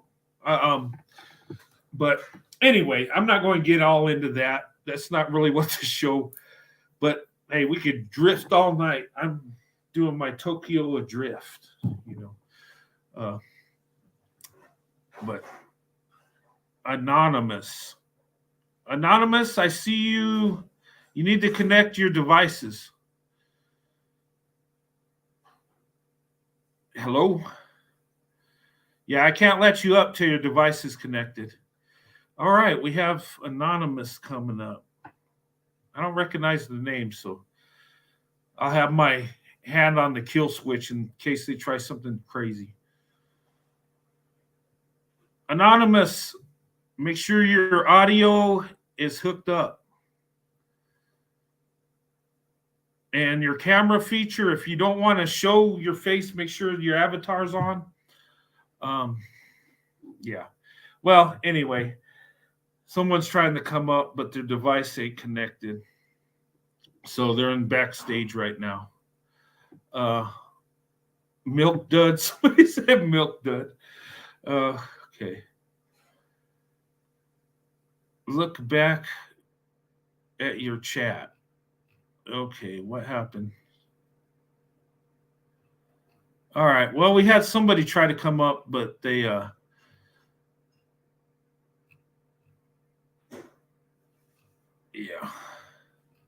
Was there a troll there? I love trolls. You love trolls? Well, we'll see. Anonymous. Okay. Anonymous, welcome to the channel. So don't say my name because you know who it is. Okay. All right. How's it going? You know who it is. You just don't realize who it is. We talk all the time. No, I know who you are. Okay, cool. So I'm You not a want me to? troll. So let me say this. I see what's Okay. going on over there on Uh-huh. General Peto's channel. So I think that we need to strike back. I think what we need to do is we need to go over there and report his page as a collective. I think that it's becoming ridiculous, Brett, for people to have to continue to disrespect you and Miss Sandy, and I'm getting sick of it. I mean, already they've already had a collective effort that they hired an ethical hacker to take down Cynthia G's page today. Like, we need to stop these guys from doing this stuff. So when are we going to be able to get together as a collective and stop what's going on with these people? Stop. Well, I'll take that over to my channel. Gotcha. Yeah. You understand what I'm saying? Absolutely. Listen, every time white men try to step in and deal with these men, you know what happens. Absolutely. Right? I understand. Okay. So the question is, are Black women are going to allow white men to step in and stand behind them and support them and take them down? That's really the question. Well, let me say this. The reason why I came up here pro white male leadership is because I know that they love to troll me. So that's why I came up here as anonymous. A lot of people already know who I am, but I'm telling you, we need to strike that bastard Peto's page and get his butt, because there's no reason why they should be over here talking about swirling when they have a whole Filipino over there, and that would be considered swirling as well. See, they're hypocrites, and I'm getting sick and tired of it. But I'm not going to let them do that. So you know, I'll call you and we'll figure out what we need to do. But anybody who wants to join and striking the page, I can teach you how to do it. Just let me know. I can go on pro white male leadership's channel and we can show what we need to do. But the way we need to do it is, I'm gonna say this. I don't want the way to get it done to get out to everybody, because then we're gonna have people coming after people who don't have anything to do with. They just want to get your page because they don't like your content. So we need to do this in a sneaky way, because I hate to be that way. And I mean, get out the way, but we have to work within the system that's here in YouTube to get these guys, because they're coming. I'm telling you, Cynthia G is just the beginning. They're going to come. There's a hit list that Alex Brannon put on his page. People didn't realize what was going on. I told him about it. And I think I told Brett on a telephone call. They have a hit list of women and pages that they gave someone, and I'm telling you, they hired an ethical hacker to go after all these women and men. Vincent LeBeau, Roadrunner, Amiri. It was a whole bunch of different people. Anybody who's supporting Black women or swirling out divestment channels, DZ, all those women were listed on that hit list. And that's fine. And white men will knock their head right off. Watch. So we need to deal with this crap. It's like, when I say hit list, I'm talking about within the YouTube system. They have a hit list of taking down, and pro white leadership, your channel was one of the people on the hit list. Yeah, I know. I already know. I know what's going on. Okay, so I told everybody, change your passwords when you leave StreamYard, and make sure that link is, go back through your comments, take that link out. It's a whole bunch of stuff going on behind the scenes. Don't leave it available. Oh wow! So, I thought the link was dead once you closed out, because you can't bring them back up. That's not true. That's not true. Okay. You can, if I click on the link, Mr. Brett, and you can test it for yourself. When you leave the StreamYard, I'll give you a phone call. Okay, sounds good. Because I'll give you the information on what's going on. Because so who's this pedo dude? Well, from everything that I've learned from. Hold on for a second. Let's not even talk about it. Yeah. Okay. Over here, we're gonna have to do a private chat. Gotcha. White men, are you listening? White men, are you listening? They already know what they need to do. So it is what it is. They already know what's going on, because the FBI is already involved. So don't worry about it. Yeah, we need to take this to a private stream. Yeah, I agree. But other people have revealed this online. It's not a secret. It's if you search that on YouTube, they've revealed all that information. Wow. So it's out here on YouTube. Other content creators have already exposed that thing. So, but we, like she said, respect. I'm going to respect her as well as you. We can, whenever you guys are ready, please let me know. Okay. Thanks. Oh yeah, we'll be talking soon. Sure. Thank you.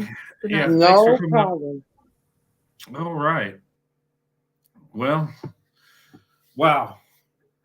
There's Well, the Brent, I am very happy actually, because that means you get to whip their ass. Right. Yes. Yeah, the beta dumpling gang, they're gearing up. It looks like the list is going to grow fast. It'd be like the wanted list. We're going after the beta dumpling gang. Be like the Wild Wild West. Maybe I should make wanted posters. Yeah. Yeah. But anyway, tonight, look, this was a roast, a necessary roast. Okay. We need to expose these clowns. Okay. It's one thing to have a channel where you speak your opinion and, you know, with your group on how you, and I'm not against roasting each other. Okay. That's part of YouTube. But when you go in on people's family, people's wives, children, that's crossing the line. Now you're going beyond. Like I said, I've never been in a YouTube feud where I went on somebody's wife. I just don't do that. The only way I would do that is if she directly came at me, and that's just protecting myself. But I don't go on people's wives, girlfriends, mothers, sisters, brothers. I just don't do that. That's unprofessional. That's unbecoming of a man. If you're a true man, you don't do that. There's honor. There's integrity. Okay? And that's how men have operated through time. When men would go to war against each other, they didn't take the women and children, throw them out there, go get them. No, they protected the women and children. And then they did what men do, right? That's how men need to conduct themselves. Even at a YouTube social media thing. You go in on each other, but you keep it professional. You keep it right. You know, get that beta-ness out of you. Beta kings. You can hate me all you want. I don't care. Say what you want. I don't care. I think it's funny. I'll go back and forth all day. I don't care. But leave my wife, leave my kids out of it. And I'll give you the same respect because that's how we conduct ourselves as men. You know? Oh, Brent, this is yes. awesome. This is an awesome live. I am so happy right now. Yeah, I just, man. Brent, Yeah. you know how I am. You know how I am. I know. You know. But and I know everything is going to be okay because you guys always make everything better. You guys will always take care of everything. So I'm not worried about it. We're going to be all right. Yeah. I know. Yeah. But yeah, the roasting needs to be. And do you guys like the Thursday night roasting or Saturday night roasting? I think it's necessary. It is fun too to go in on these weirdos. And I think it's necessary. Put out what they're doing. Tell the truth. Because look, these betas acting stupid, showing people kissing feet and crap, you know, talking about someone's wife and mother and children, and put it out there on blast because you never know. There might be a young lady that's looking at these guys thinking they're good guys, and you don't want to see a black woman exploited with these betas because she'll be taken advantage of. You know, some will anyway because they're so indoctrinated. But we need to put the truth out there. And yes, you love black women, white men. You're going to have to stand up to black men and just tell the truth. Okay, they're beta, they're weak. Just tell it like it is. It's not racist. Whip their ass. No, let me stop, Brent. Whip their There you go. But seriously, it's not racist to stand up for yourself. And it's damn sure not racist to stand up for a black woman. That's honorable. That's godly. And it's right. Okay? I'm just going to say it. You know. I think there's more pickles than divest. Is that pick-me's? Oh, yeah. Hey, I'm going to do a live tomorrow. I'm going to talk about this. Oh, God. Pro-white leadership. I got this video I wanted to show, and I didn't tonight because I didn't get it uploaded in time. But I'm going to set it up. I'm going to do a live, and we're going to talk about, you know, these betas and what's really going on. And, you know, but I'm going to leave it at that. But I got this video. I wanted to show it tonight because it tells a lot of truth. And, you know, but I'll leave it at that. We'll leave it for tomorrow. But look, we'll have another beta dumpling gang and a nominee. I'm going to make a list for the Pick Misha, the Mammy Pick Misha list. And you got to help me understand, because I'm still trying to learn, what is the difference between Mammy and Pick Misha? I think they're both caping for black men. Well, I know they both are. But I'm just kind of trying to divide it, you know, from the two. I know they're kind of similar. But yeah. So if you would email me on that, give me a better understanding. I think I know what it is. I think the Pick Misha just does everything to get the black man. The Mammy sticks up for the black man no matter what, whether she's dating him or not. Could that be right? But I'm going to have the Dusty Women list too. Yeah, we're going to go on the Pick Misha, the Pick Misha list. And then we'll have a Karen list. You're so funny, Brent. Brent, you're hilarious. Yeah.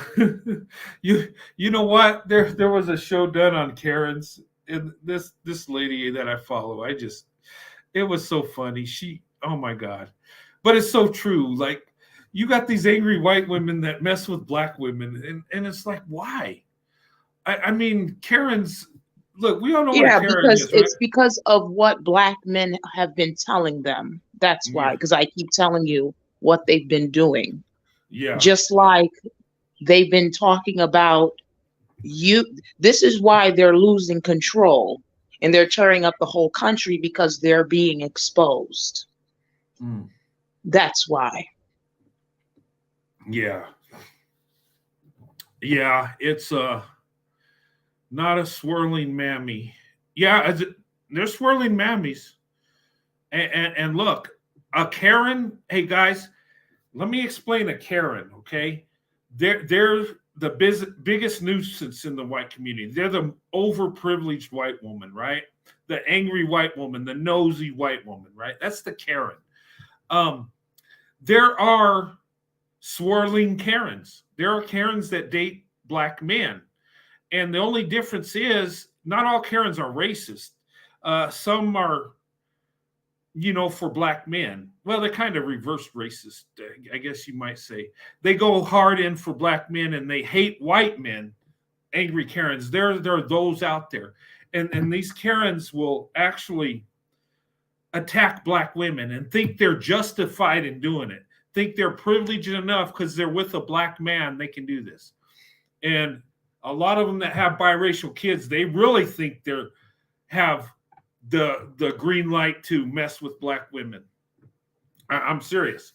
I've seen them out there. I've seen Karens on both sides of that fence. But I mean, it's not surprising. But we could talk about that. We'll make a show out of that because I can break that down. The Karen, I can break her down like no other.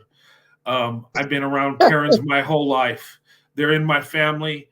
The racist situations me and my wife Sandy had to deal with were always with the angry Karen.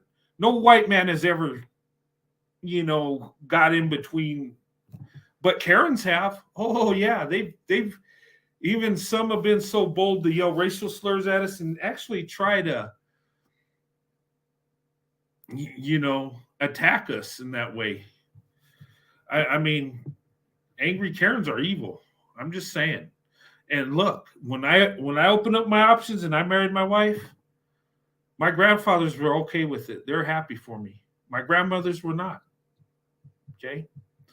Some reason white women they kind of act like black men in a way, They treat you surprised.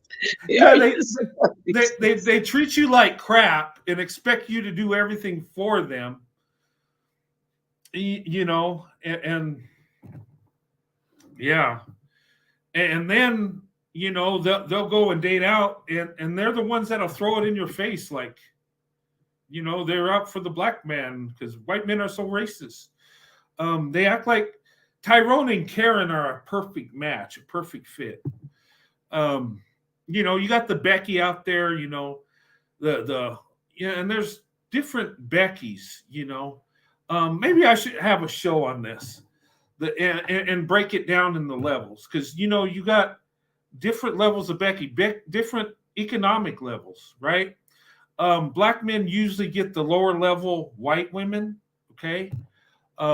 They usually get the trailer park Becky, okay? And what the trailer park Becky is, and she don't have to necessarily be in a trailer park. She could be in a crappy apartment, right? But she's like the trailer park Becky, okay? And no offense to people that live in a trailer park, okay? But that's the category. She's the lower level white woman, okay? She's the one that will go 50-50. She's the one that will build with you. And black men are more successful with trailer park Becky, okay? They just are, okay? Because trailer park Becky's, been ran through, been taken advantage of. And, their economic level isn't so good where both parents definitely have to work. And I'm not going in on people that both work because most Americans, when they're starting out, have to. But they're more used to building. And she'll be the one that will believe in that the man is holding you back. And I'm talking to black men. The trailer park Becky will buy into that story. She'll believe you. And she'll work 2-3 jobs for you. She'll get you that Xbox. She'll give you that hot plate and a couch. And look, if you're going to open up your options. Now, when you get to the middle class, middle class Becky, and this is the Becky White. Okay, I call her Becky White, like Snow White, Becky White. This is the middle class Becky. Okay. She's got to put in some work, but she's a princess now. She expects the man to do most of the work, okay? She will help out, but she expects to be compensated, you might say. That's Becky White. And then you got the other Becky. This is the wealthy Becky, okay? This is the one that has resources, the one that comes from a wealthy family. And this is the Princess Becky Poppins, okay? This is the privileged Becky that has everything she ever wants. A lot of them turn into angry Karens because they're so damn privileged, okay? But the Becky Poppins, that black men don't have a chance. Unless you're an NFL player, an NBA player, those are the kind of women that black men will have access to. Like Kim Kardashian, she's a Becky Poppins model, okay? The overprivileged princess, okay? But there are different levels, okay? And they will not look at black men unless they're bringing in resources. If you're a 6-figure man thinking you're high value, you don't have access to her. Okay. You better be in the 7 figures and above. Right. This is the Kim Kardashian type. But just know that all Beckys have a Becky return policy. LOL, that's crap. No, that's reality. Okay. Let me put you on timeout. But all Beckys have that Becky return policy. Okay. Let me explain what that is. Okay. Now, we know when white women open up their options and date out, right? They have a bigger problem coming back to the white community, dating white men. And they can come back and date, but they take a step now. Look at Kim Kardashian. Kanye West is the best she'll ever have. Okay. She's not going to get a white man with that status. Okay. She was trying to get with Elon Musk. Ain't going to happen. He ain't going to you already blew that. So she has to get somebody that is under her level. Okay. That will look at her as a stepping stone. Because and I've talked to white men about this stuff, guys, and this ain't BS. I'm serious. And there's times I have compassion for white women because I think, okay, you made a mistake. You like the white guy, and why won't he accept you? But then I look at when white women leave, they give us the finger as white men. And I never really paid attention to it because I don't give a damn what Becky does or Karen does. I just don't. I'm not interested in them. But it's like they give you the finger and they'll run you through the ground and then later on come back and expect you to just come bring them in with open arms. Where white men will take on a black woman that has children, marry her, adopt her children, and everything's good to go. But a white woman with biracial kids, there's a problem. Or even if she don't have kids. And I've been told that's the reason. Is it that way for all white men? No, but what I'm saying is, when you leave and you give the finger, that's usually what happens. But on the other hand, white men, we could go date out and we come back and Becky will come with open arms. And if we have biracial kids, she'll do everything be the best biracial mother there is. We have value. But white men aren't coming back once they leave. It's very rare they do that. Once we go for the black woman, we're not going anywhere else. Even if we have a failed relationship with black women. Okay? That's truth. And black women, when they come back after opening their options, their status goes up. Because black men look at being with the white man's woman as a trophy, whether she's black or white. Just because a white man had it, that's a status to a lot of these betas. Because they think, oh, I took your man or your woman, right? It's amazing how that works. But it is what it is. But I should have probably saved that for a different show. But I'm just telling you guys some stuff. Somebody thinks it's crap, but actually it's true. Look, I've seen it in real life. But I don't know. But look, black women, open up your options. And white men are more open to bring in a single mother into their marriage, into their home.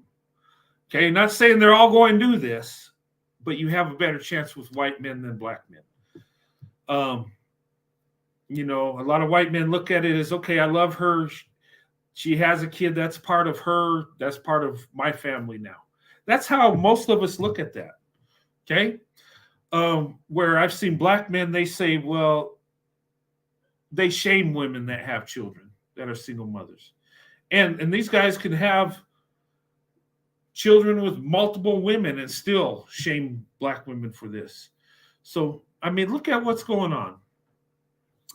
But anyway, I think if we open up our options, black women, white men, I think we'll have a better situation. I think we'll have a better country. I think we'll be more successful. I don't see nothing negative coming from it. Now, there will be bad relationships because people are people, right? And the collective will do better.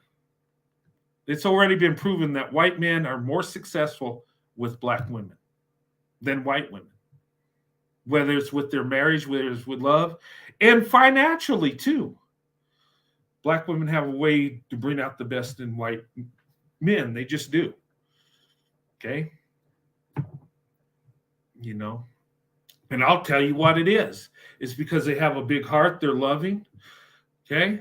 Black women are emotional. And their emotion is great because they have a big heart. So they're going to have emotions. They're spiritual. And when she touches your heart, she'll make you believe you can do anything. I'm serious. My wife has made me more successful than I ever thought I would be just because she believed in me and had faith in me. And with her love, that just motivated me and made me better.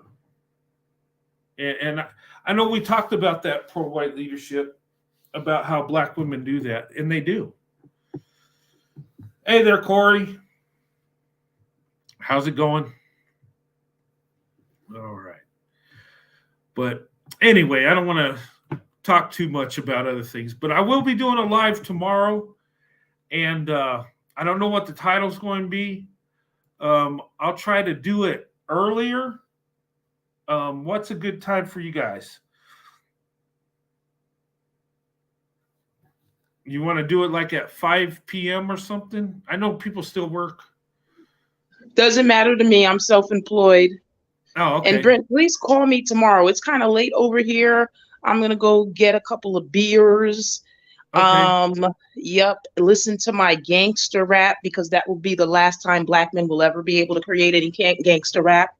Okay. And yeah, and that's it. And call me tomorrow. And Anonymous, if you're still there, please email me so we can start getting rid of the problem.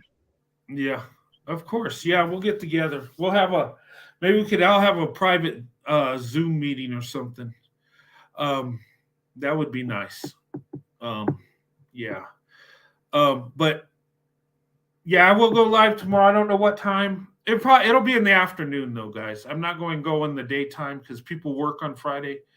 I know people catch the replay, but I want to have I'll probably do it like, I don't know, probably 7 o'clock Eastern. I think that would be good because we still be 4 p.m. on the West Coast, 7 on the East, bouncing Eastern time to Pacific. So I think 7 Eastern we'll go. I'm going to go live tomorrow. There's a video I want to share with you guys.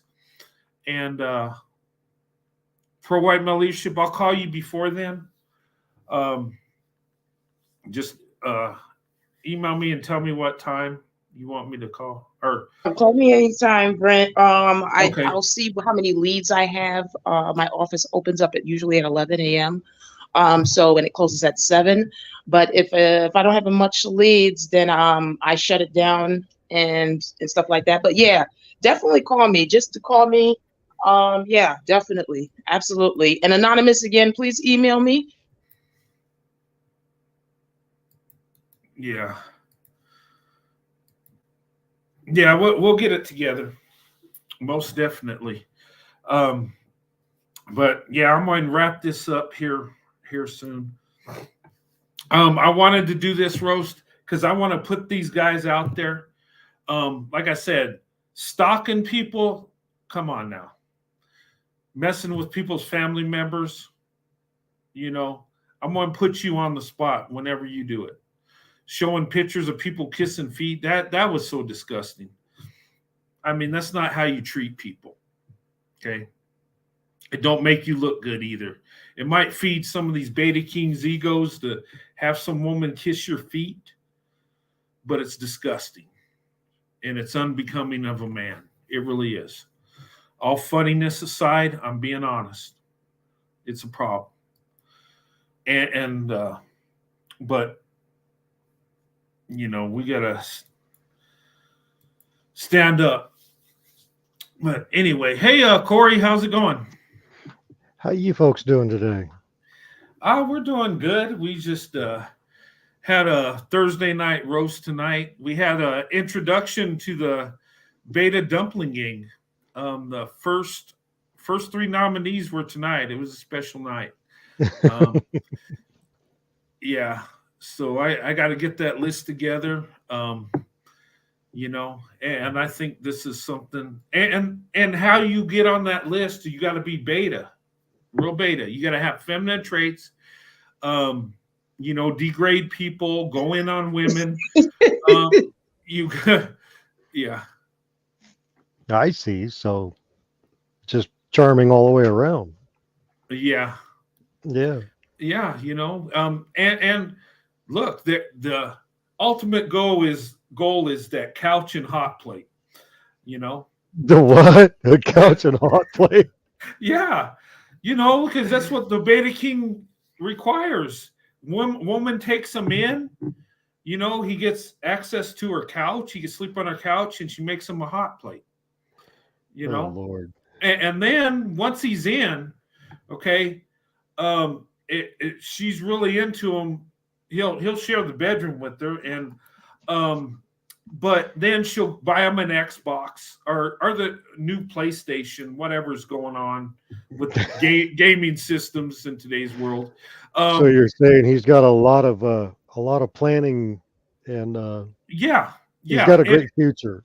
he does. Well, if he gets with the right black woman, that's a pick Misha, or that wants to be picked. If she's got a big enough cape, she can supply these needs. It sounds like he went and found himself another mama.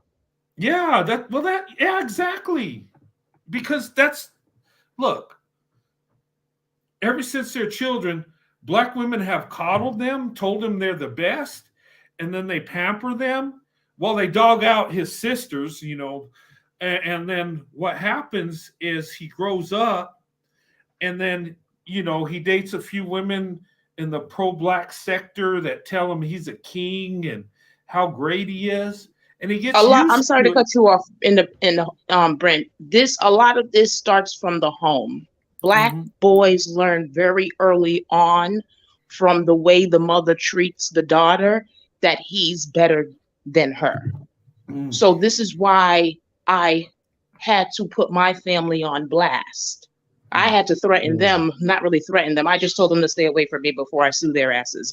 But anyway, yeah, that's where it's coming from. It's coming from the family. Yeah. That is what's going on in the home, because the black daughter is not viewed as human. She's viewed as labor. I keep telling you, the same mindset that they had when they were selling us off is the same mindset that they have today. They have not changed or evolved at all. Yeah. So, but yeah, it's almost like the opposite of our culture, where, we're tough on the boys and we pamper the girls. We treat them like princesses. Oh yeah, hang on, I got to get my hat on. Oh, okay. Yeah, right there. Oh, there you go. Yeah, I'm just going through deleting these links up here. Oh, is that what you're doing? Yeah, because they're doing some weird stuff on YouTube. Yep, Corey, we have a problem, Corey, but we're not going to talk about it here. Just be careful, Corey, who you talk to online. That's all I'll say to you.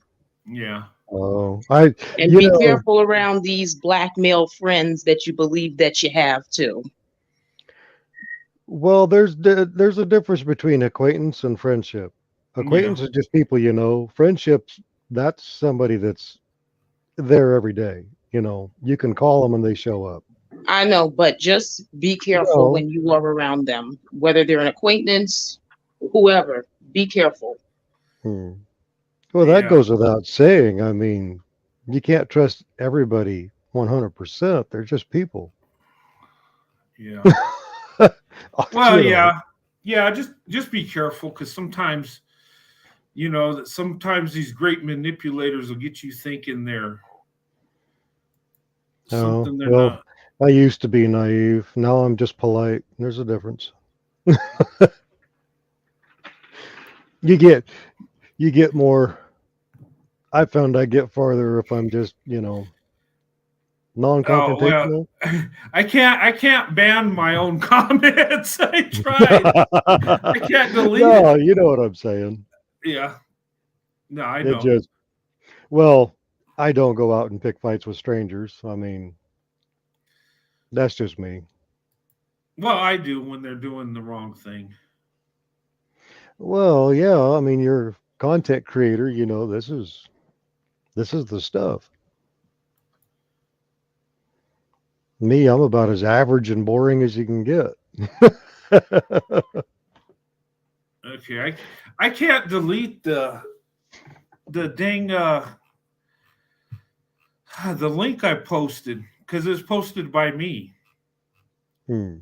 Maybe I ought to have one of the A moderator do it. Yeah, I'll Yeah. take care of it, Brent. I'm gonna have to go on my page and do some things too.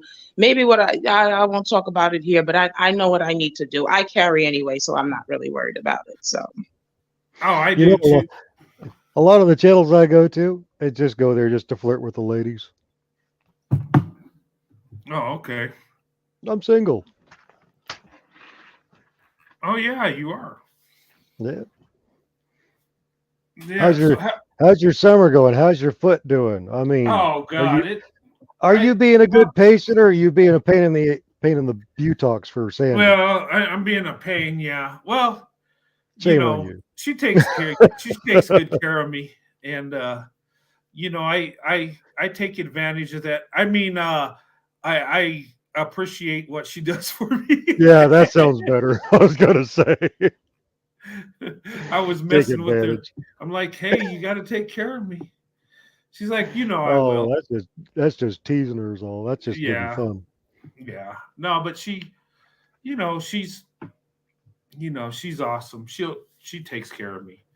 And you know, I can move around with this boot, so I'm not totally, you know, I'm still mobile. I just got to be careful.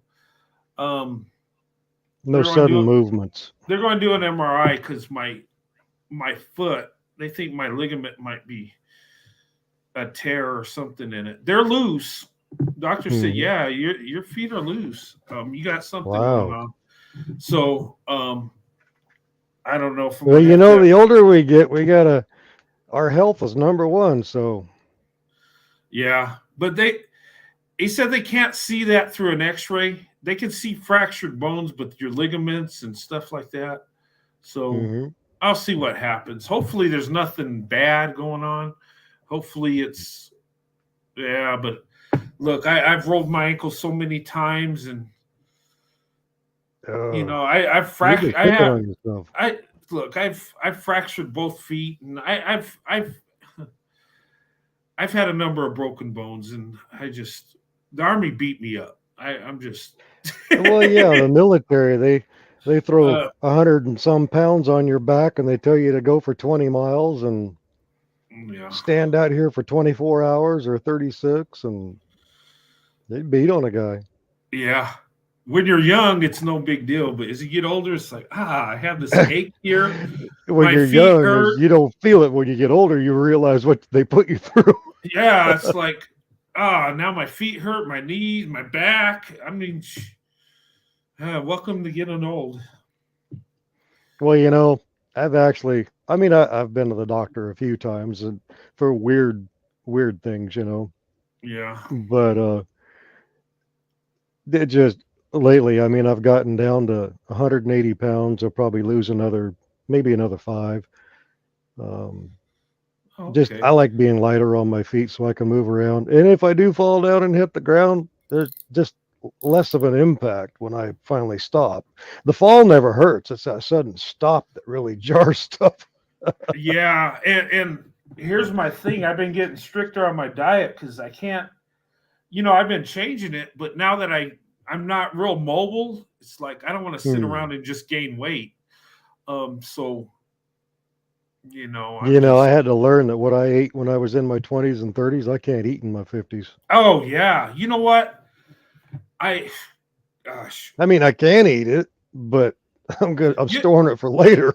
You know how much I weighed when I graduated high school? 121 pounds. Holy crap. I was little. And the crazy thing is high school. I weighed that or junior high. Oh, did you? Yeah. Well, I mean, I'm not the tallest guy. I'm like 5'9", so I'm just, so. But 120, I mean, you must have looked like a fence post. Oh, God. Well, I used to play soccer and run cross country in high school. Oh, okay. So, okay. You were built for it. Yeah, I was. And I did very well in it. I was never really fast, but my endurance was pretty good. Your endurance, yeah. My blood oxidizes nicely. I know when I was in the hospital and they're taking blood, the nurse was like, "Man, your blood oxidizes real nice." And I was like, "What's that mean?" And I guess it just the oxygen in your blood or something. Yeah, but yeah, I was skinny. I was, and I was that way my whole life till I hit like 45. Towards the end of my career, and that's when. No, it was earlier than that. It was like 45 is when I started gaining weight, but 40 when I hit my 40s, things started changing. Towards the end of my career, I developed asthma. It jacked me up in the desert. I had scar tissue in my lungs, and I take a couple inhalers, so got to deal with that. Thank you, Army. No, just joking. It's a sacrifice I had to make, but I deal with that. And then I had a tumor a few years ago, I think 2019. I had a brain tumor they took out. And that jacked me up. That threw my body out of whack for a little bit. Everything's coming together now. Now I'm losing weight. Now I'm feeling good. It just, my life's changing. It's like it's going back kind of where it once was. And, I've changed my diet, but, I have to take care of my thyroid too, because that got out of whack, and so I take medication with that and then try to stay with that and proper diet and try not to take in too many carbs. I know you got to take in some, but I only take in carbs when I know I'm going to go to work, and I don't eat any when I leave or get back, and I don't eat them while I'm there either. Well, yeah, I eat them before I get there, and that's it. Yeah. But anyway, that's all right. That's the health part of the show. Well, you better stay healthy. That's what keeps this thing going. Yeah. Well, the awesome ladies and the gentlemen in here, they keep it going for me. The love and support, that keeps me going. That's it in a nutshell. Because if people ever get tired of me or upset with me so much, I no longer exist. So I do appreciate the people that support me. I do. No, and I'm being serious. Because a lot of work goes into this. Yeah, and there's an emotional roller coaster you go through with this. I mean, you'll be happy, you'll feel love, and then you'll feel people hating on you, criticizing you, and then it's like a cycle. But people are human, it's good for the most part. Most of it's positive. I really don't have much problems on YouTube. I know we've had ups and downs, things happen, but for the most part, people have been loving, supportive of me and my wife, and that means a lot. Like I said, I think there's a purpose for me up here talking, and it's not to go, roast the betas. Okay, I have to do that because they're not doing the right thing, and I think I'm here to do that. Put these guys in check, and also lift up Black women. Tell the truth. There are so many Black women, and this breaks my heart, that ask me if white men would be interested. I've had Black women send me pictures. Well, of course we are. Women I don't know, and they're very beautiful. And I've said, well, you're very beautiful. I don't see why a man wouldn't be attracted to you unless he's stupid. People ask me this stuff. They want my input. And I tell the ladies, don't be sending pictures. I mean, I know I send. It's Sandy be like, why are these women sending pictures to my husband? No, but I'm just saying. I'm just making light of it. Just making it. They're classy pictures. They're not provocative or nothing. No, like I got that. you. I got you. It's innocent. They just in a nice looking outfit and just want my opinion. And I'll give it to them. And I don't understand why women that beautiful would be asking me that. It's like, gosh, and that's a problem with the conditioning. When they tell people, they tell these women that white men want you to be super thin and look like a supermodel and all this other stupid crap. There's a lot of white guys out there that are not in shape. Well, yeah, but what I'm saying is we're not that picky. We're really not. Even the white guys that are, women find super attractive, they're not so picky like that. And I hate putting that. I hate when they put that narrative. And then on the flip side, us as white men think Black women don't like us because we have these pick-me-shas coming up here saying it's Black men or nothing. I don't care how bad, and all this. And that's not all Black women. That's a certain group. But I think you should go for your preference. But for me, I mean, I can't sit in a room with a bunch of single women, and after I've spoken to a couple of them, and I get the feeling that, because it doesn't work in that room, I don't want to come across as a player, and so I'll just withdraw myself from the room. Because I'm not. That's not me. I like to flirt. I like to be charming. I enjoy it, but I am not out there running a roster. I'm not even dating. I don't do none of that stuff. People they don't want to grow up today, and there's so many variants today. It's just really hard to find that one person that fits your preference. Yeah. And because you have to be compatible. Yeah. And because you're not compatible, that doesn't mean that the person you're not compatible with is a bad person. It just means you're not compatible. You're still great people. Yeah, that's true. And I've said that. I said there's been awesome women I've dated, loving, beautiful Black women, that it just didn't work. And it wasn't that we had anything against each other. It just wasn't meant to be. And I've said this. I said you could be two great people. On paper, it looks like you'll fit fine, but it just don't. And sometimes that happens, and that's okay. But when you do find your fit, it's a beautiful thing. It just like goes together. Like, I know when I married Sandy, it was like the greatest day ever. And I was thanking God the whole day. I was like, I couldn't believe she married me. And I'm being honest. I couldn't believe this woman loves me.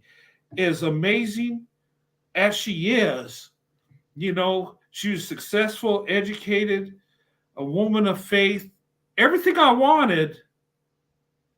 and I just always felt I was never worthy. And even to this day, I just feel like I'm not worthy of the wife I have. I'm very thankful I have my wife. I love her with all my heart. But I'm just in awe. Even today, we've been married so long. I'm so thankful.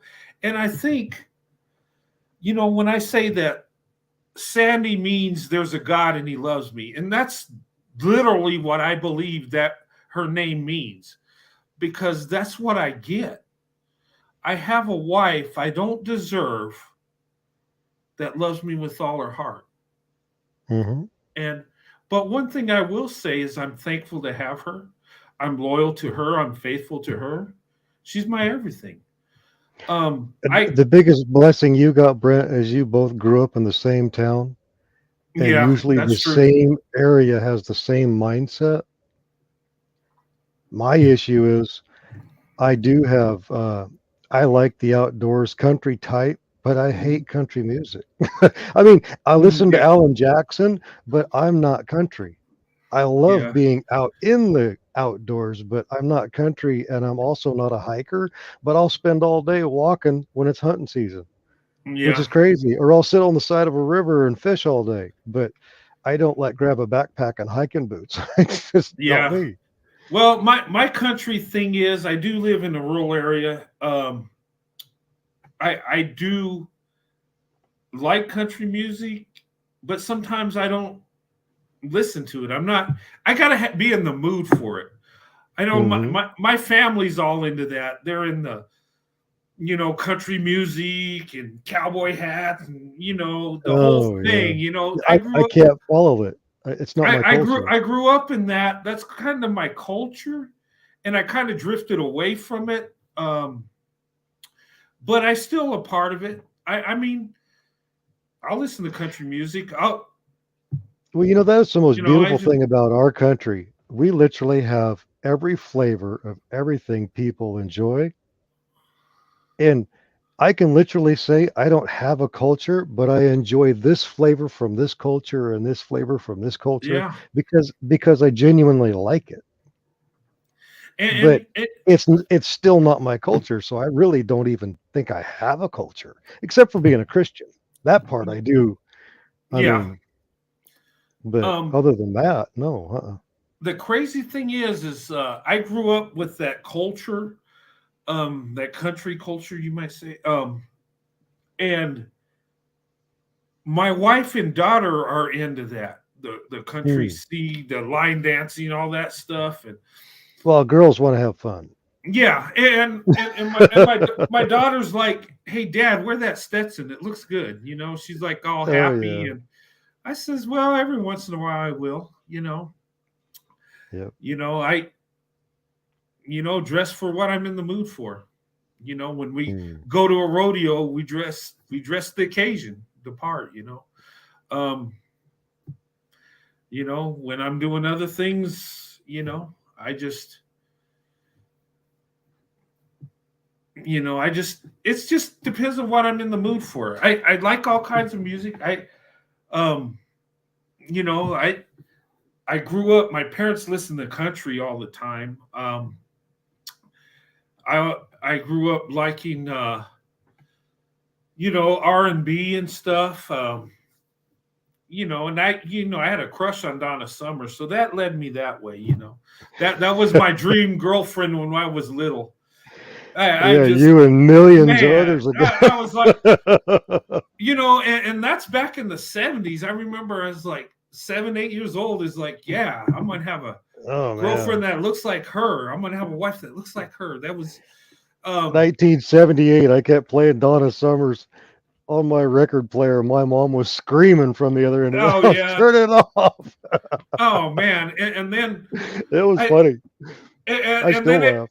It's funny because where your heart is, the truth comes out, right? Oh yeah. And I remember asking my dad about black women and white men, and is it okay? Because I always see in the 70s I see black men with white women, but I never hardly seen black women with white men. But I thought black women were amazing. And I thought in my head, I was like, even as a child, right? Can I be with someone that looks like Donna Summer? Can I be with her? That's who I like, right? So, and as a kid, you think of it simple and logical. If they can do it, I can do it, right? Or can I? I thought, I asked my dad one time, is there a law against that? And he was like, no, I mean, you can marry who you want. I mean, and I says, well, what if, I had a wife that looked like Donna Summer. She says, oh, you like Donna Summer? Okay, look, son. And my dad was, a realist, and he wouldn't hold back. He says, son, okay, you like Donna Summer. She's beautiful. She's successful. She's black. You're a white boy from New Mexico. Most people don't even most people don't even know it's a state, and you're just an everyday white boy. I don't think that's going to happen. But look, son, you'll find someone that loves you. It'll work out. That's how he was, and it's like it kind of bursted my bubble, like, crushed your little heart. Yeah, and the crazy thing is, and I remember, like, my dad would work a lot, right? But we'd spend time together, and we'd watch football, and we're Dallas Cowboy fans, right? Grew up. Look, I'm a diehard fan. But see, that's the thing. I don't even watch sports. Yeah, but that's what we did together, because my dad worked a lot. I mean, we would go fishing and camping every now and then, but that was just our time together, And I told my dad, I said, Dad, one day I'm going to play for the Dallas Cowboys. He looked at me and says, no, you're not. 120-pound kid in high school. No, this was when I was a little kid. And when I was little, you were smaller. Yeah, I was really little. He says, I bet. He says, no, you're too little. That's a big man's game. You're not going to play for the Cowboys. Sorry. And I was like, but you know what? You know what that did, though? And I appreciate that, is it kept me grounded. Because a lot of parents will say, oh, you can do anything, son. Oh, you're the greatest. My dad didn't do that. He flat told me. He says, you're like every other kid. There's nothing special about you. I do love you because you're my son, but you ain't no better than nobody. And he'd tell me that. And you know what? I grew up realizing that if I want to be successful or accomplish something, I have to work for it. I'm no better than anybody else. And I thank God my father wasn't the kind of parent that just lifted me up because I'm his son. But my father was, he showed me love when I accomplished things. He was proud of me, and it felt good because when my father gives me a compliment, I know I did good. He don't just tell you you're doing great when you're not. You have to, it means something. Yep. But and I think we need to be that way. And you get more out of your children when you're honest with them. I'm not saying beat them down and kill their self-esteem, but be real. I was little. Look, I'm 5'9". Actually, I'm 5'8 3/4. Okay. I'm not a big man. Okay. And, and it's crazy because the men in my family are big. They're in their 6 feet. But my mother was only 5 feet tall. Okay. My mother's family they're little people. It's funny because I'm not a big guy, but I'm a big guy around my mom's family, right? It's funny, but that's just me, and me and my brother have different mothers. So my brother's like 6'1", and my son's over 6 feet. So I mean, and my dad's bigger than I'm the little guy of the family. It's weird, but that's okay. That's just me, I'd be the perfect size to be a bull rider. I should have went in the bull riding. I'm the perfect. Oh, size. hell, they'd have never got rid of you. Oh God, yeah. You know what? Stuck to him like a but no, that wasn't my calling. But well, when by the time I made high school, Uh, I was in Alaska, and basically everybody up there is just white because nobody gets a tan.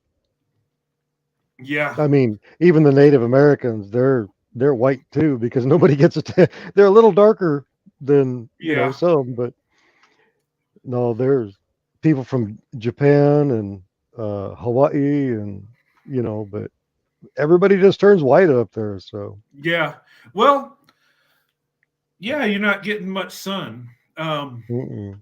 I mean, us as white people, we thrive in that environment because the light complexion absorbs whatever sun rays we can get to produce that. Yeah, That built-in vitamin D. camouflage too. We can hide in the Yeah, snowbank. hide in the snow. Yeah, there you go.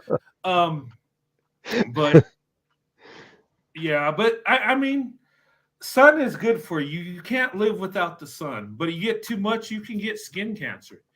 And those of us on the lighter side, we got to be careful. Yeah, we're always looking for the shade. Yeah. Yep. But you know what? It's, but we need it to live. We need that vitamin D. I mean, the sun, you need it to live. You get too much of it, it can hurt you. I think, well, anything is, you get too much of something, it can hurt you. You eat too much, it's going to do damage. You need nourishment. You need the what's in the food to keep you living. But if you take too much, you end up getting fat. It creates health hazards. I'm just being serious. You drink too much water, you can drown yourself. I mean, there's been people that have done it. But you need water to sustain, life. But I always thought, you know what? And we've had this discussion, me and Pro White, about eugenics and stuff. And I think there's some truth to it. But I think if Black and white people procreate, I think we get better. It's like we can get rid of skin cancer and sickle cell. I think that's really, there's some truth to that. We can,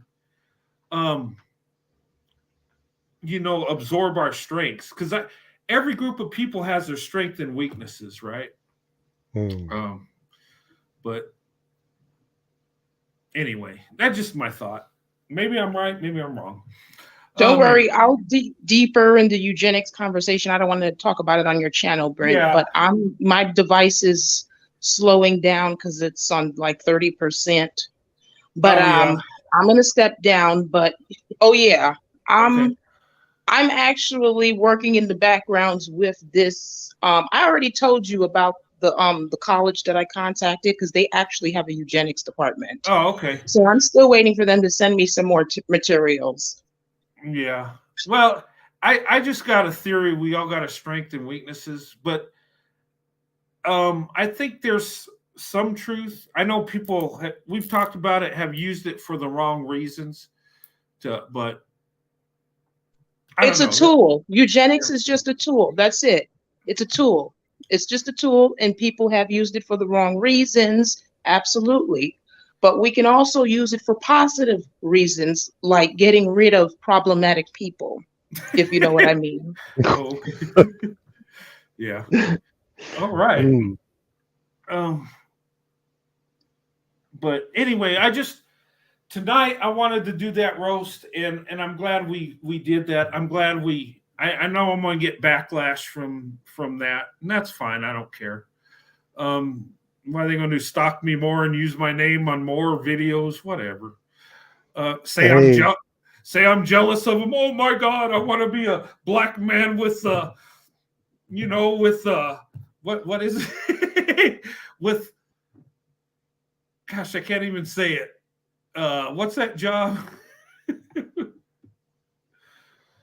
Yeah, I want to be that Black man with a retail job and have those videos of kissing feet. Oh, yeah. Brent, they've been saying that for us to decades, how you're jealous of them and all this other stuff. That's why this is why I keep telling you, these Black men that are your friends, they're not your friends. I keep telling you that. That's what they all say. They've been saying that for decades. Jealous of what? Yeah. You're not jealous of anything. You're conquered. Whatever you do, it's because white men gave you the permission to do it. Mm-hmm.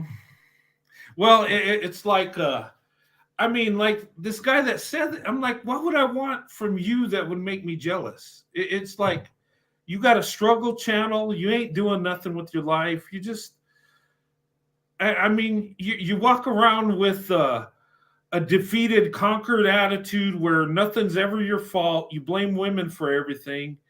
And like, how can I be jealous of that? Like, well, the fact that if somebody says that you're jealous of them is extremely narcissistic. I don't care what color they are.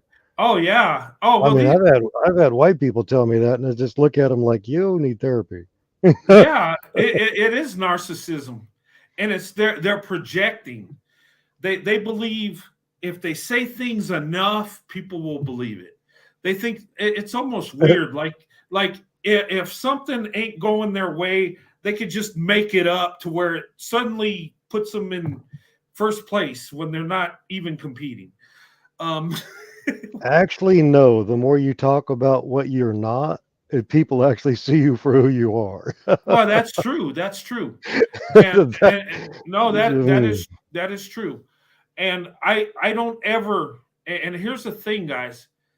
To make yourself look better, don't compliment yourself. I mean, I know it's hard at times because we want people to think we're amazing and we're doing great things. But seriously, let people compliment you. Well, there's a difference between sharing what you're doing and then sitting there saying you should all feel like you want to be me. There's a difference. Yeah. I mean, I could say I did this and it worked out. That's fine. I'm just talking about boasting. Look at me. Look at what I accomplished. Right. Yeah. Look what I did. Isn't that great? Yeah. You know, I'm better than everybody around me because, you know. But there are people like that. Oh, But it feels better when somebody tells you you're doing awesome. When somebody tells you you're awesome, that means something. I could go and tell you everything great about me right now. I can have a 3-hour show telling you how great I am. But it don't mean a damn thing. But coming from you, it means a lot. And that's, you know, how we need to be. Keep ourselves grounded. You have success. Why?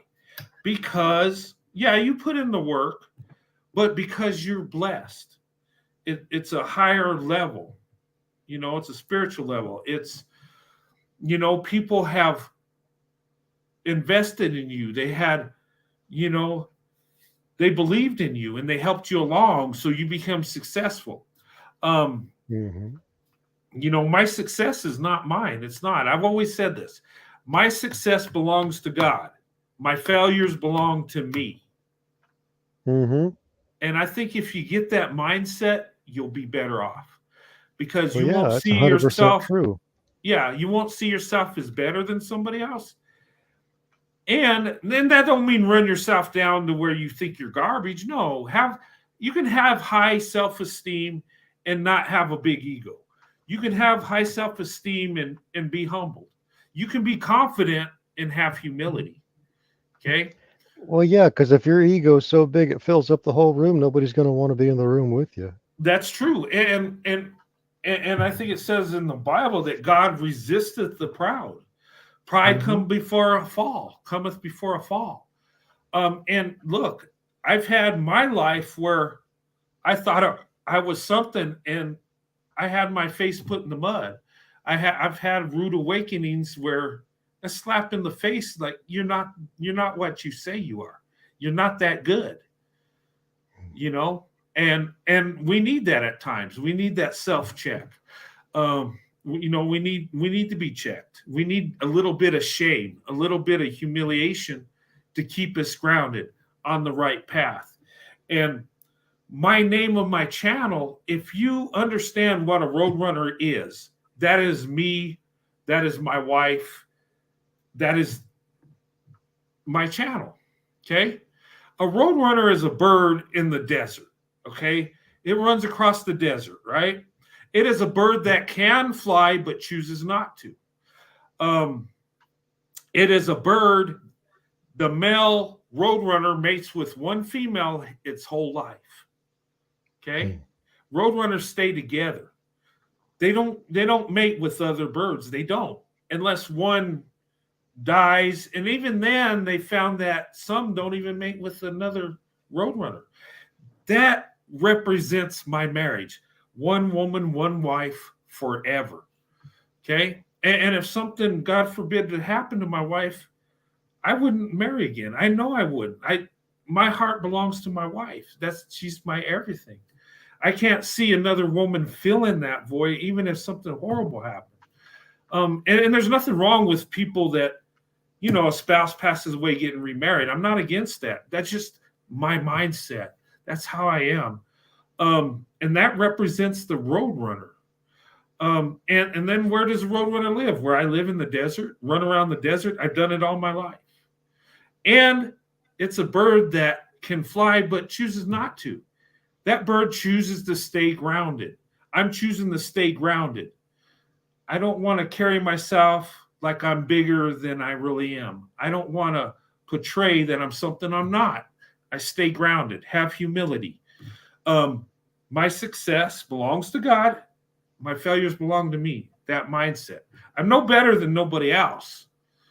I have more success than other people because I worked harder. There's people that are more successful than me because they work harder. They're better at it. It is what it is. But when you're grounded, you can move forward without that bothering you.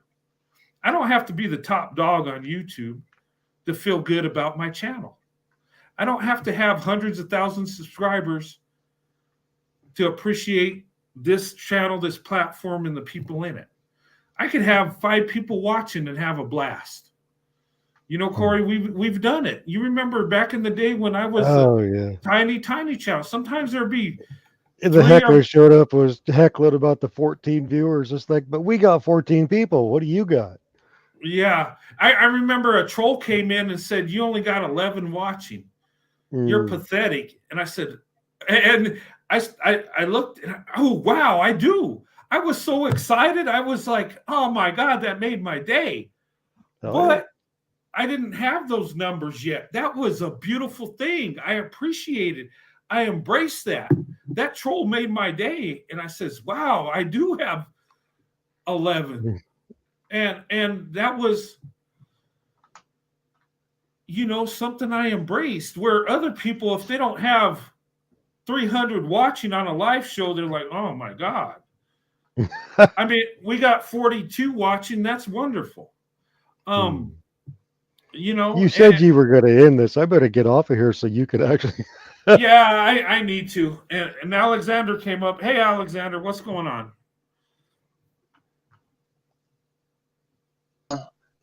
Nothing much. Just getting home from work. I've been listening in, and I agree with everything that was said here tonight. And the thing of it is as a black man myself, I'm tired of hearing black men are superior and all that other stuff, because and mainly I gotta laugh. I'm sorry.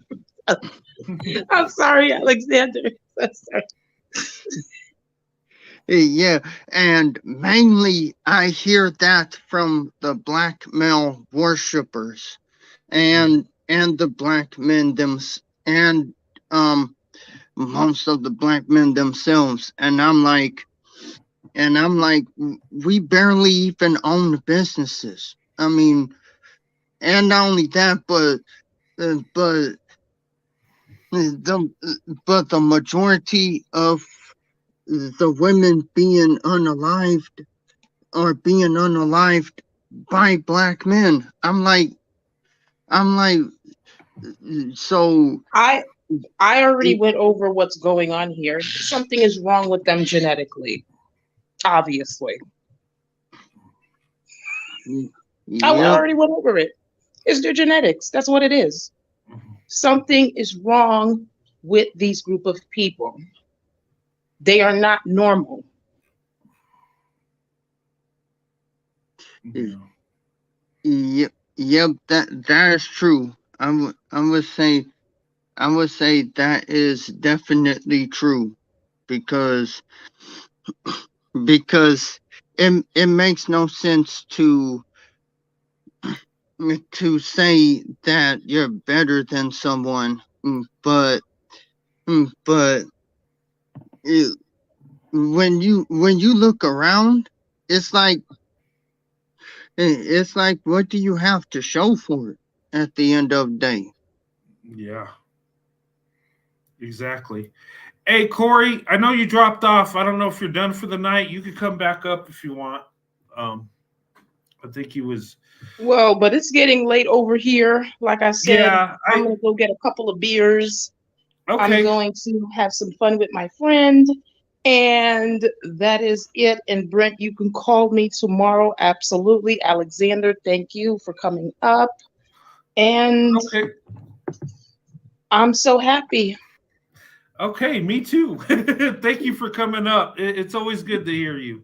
No problem. And let me know when you do your shows because I love coming on your Yeah, show.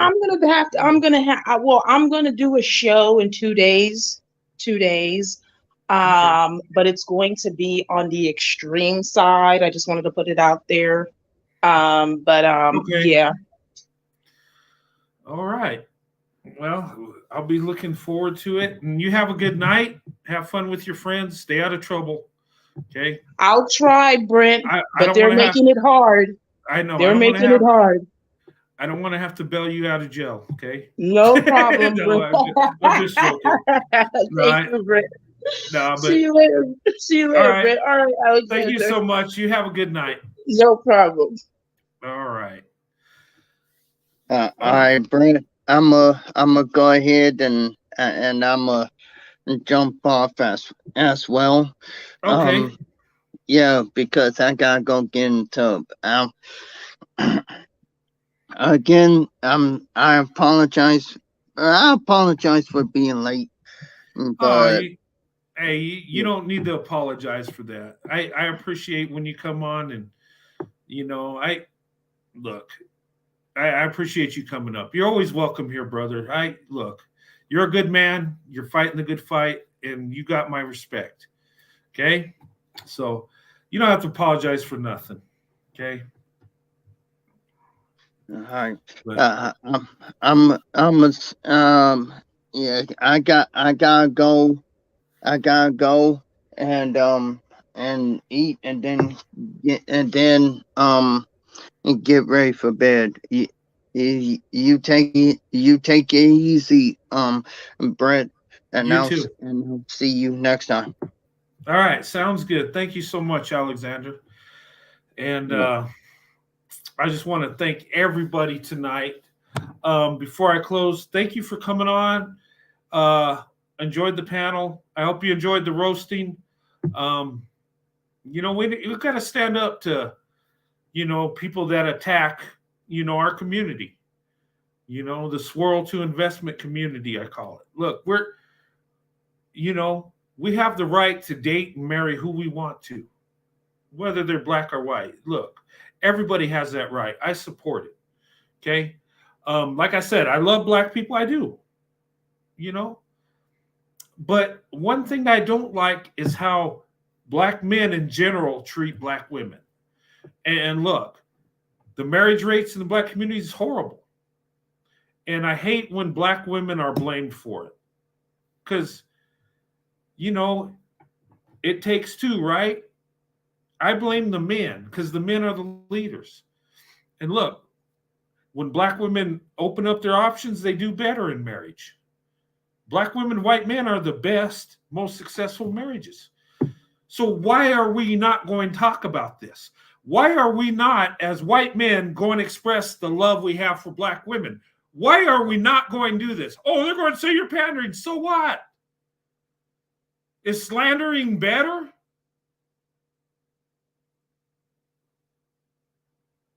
I'm just saying. It's not pandering, it's showing love. Now, if you're pandering to get something out of them, I get it. But really, if you're doing it to uplift black women and show they're the best option, that's what you're supposed to do. Okay? And if you love black women, speak up for black women. If you're dating or married to a black woman, you really need to speak up for black women. You don't sit in the sidelines and just keep it to yourself. That's what they want you to do. Then they can push forward their indoctrination and make black women think a certain way about white men. And then on our side, we got, these idiots that want to keep us from opening up our options to black women. If we're silent, we just let things go. Don't do that. Okay? Remove StreamYard link. Yeah, I know. But guys, listen. I'm going to close this live. I had a good night. And look, ladies, put yourself first. Black women, be the woman you are. The number one woman. You are it. You're it. Okay. All right. Hey. I know it's been a moment, Roadrunner. Hey. There. Actually been trying to subscribe to those with the newer channel that you saw me type in earlier there. And I know I came up here a few months back about talking about my communication with the woman. Let's just say things didn't go well because I had messaged her for 2 weeks straight from May 23rd to June 7th there. And she had seen my messages and we were talking very great and being communicated there from who I had got in communication with from Kendra G's channel there. But for 2 weeks straight, she wasn't being responsive to any of my phone call requests on IG that I had wanted to talk to her and just see how her day is going, or where she wouldn't be responsive to any of my messages on IG. She'd seen them, but she wasn't responsive, if you know what I mean. Where if you communicate or message to a woman for 2 weeks straight and she sees your messages but don't respond, like saying, sorry for the late response, or sorry I didn't see you had messaged me earlier, or try to set a time where you could both communicate with each other. That's what for her, the 2 weeks where she wasn't responsive. So I just went on to someone else and went back on Kendra G's channel. And now the current person that I'm with, who's black as well, is doing a great job, and so things will be communicative and connecting between us there. But I just want to come on and say that I think that when it comes to specific types of black men, they need to stop with all this high expectations nonsense. Stop thinking that money is the only thing in relationship, even though it is, but not in the very beginning when you make something. Because I've seen so many people on black men, specifically on Kendra G's channel, that say that the woman of his interest has to make $80,000 a year, $100,000 a year. Unless if she has a small business, you won't find no woman of that magnitude of your expectations there. And is it really about the love interest at the end of it for some of these black men of that kind of expectations, or is it just about the money? Just ask yourself that, because I've seen so many relationships fizzle down where the black man was only in it for the woman, for the money, not the love connection, and put that woman into a bankrupt kind of situation there. And let's just say that I'm not that kind of person that is looking for a relationship or a love connection where it's just about the money. It's where we can make love, we can communicate, we can get to know each other, we can make things happen. And if she moves in with me, or I move to Florida, where's the one I'm being communicated with as of right now, then it's just us making things possible for each other. And right now, there's no talks of where we we see ourselves because we're still getting to know each other in the early stages that we are.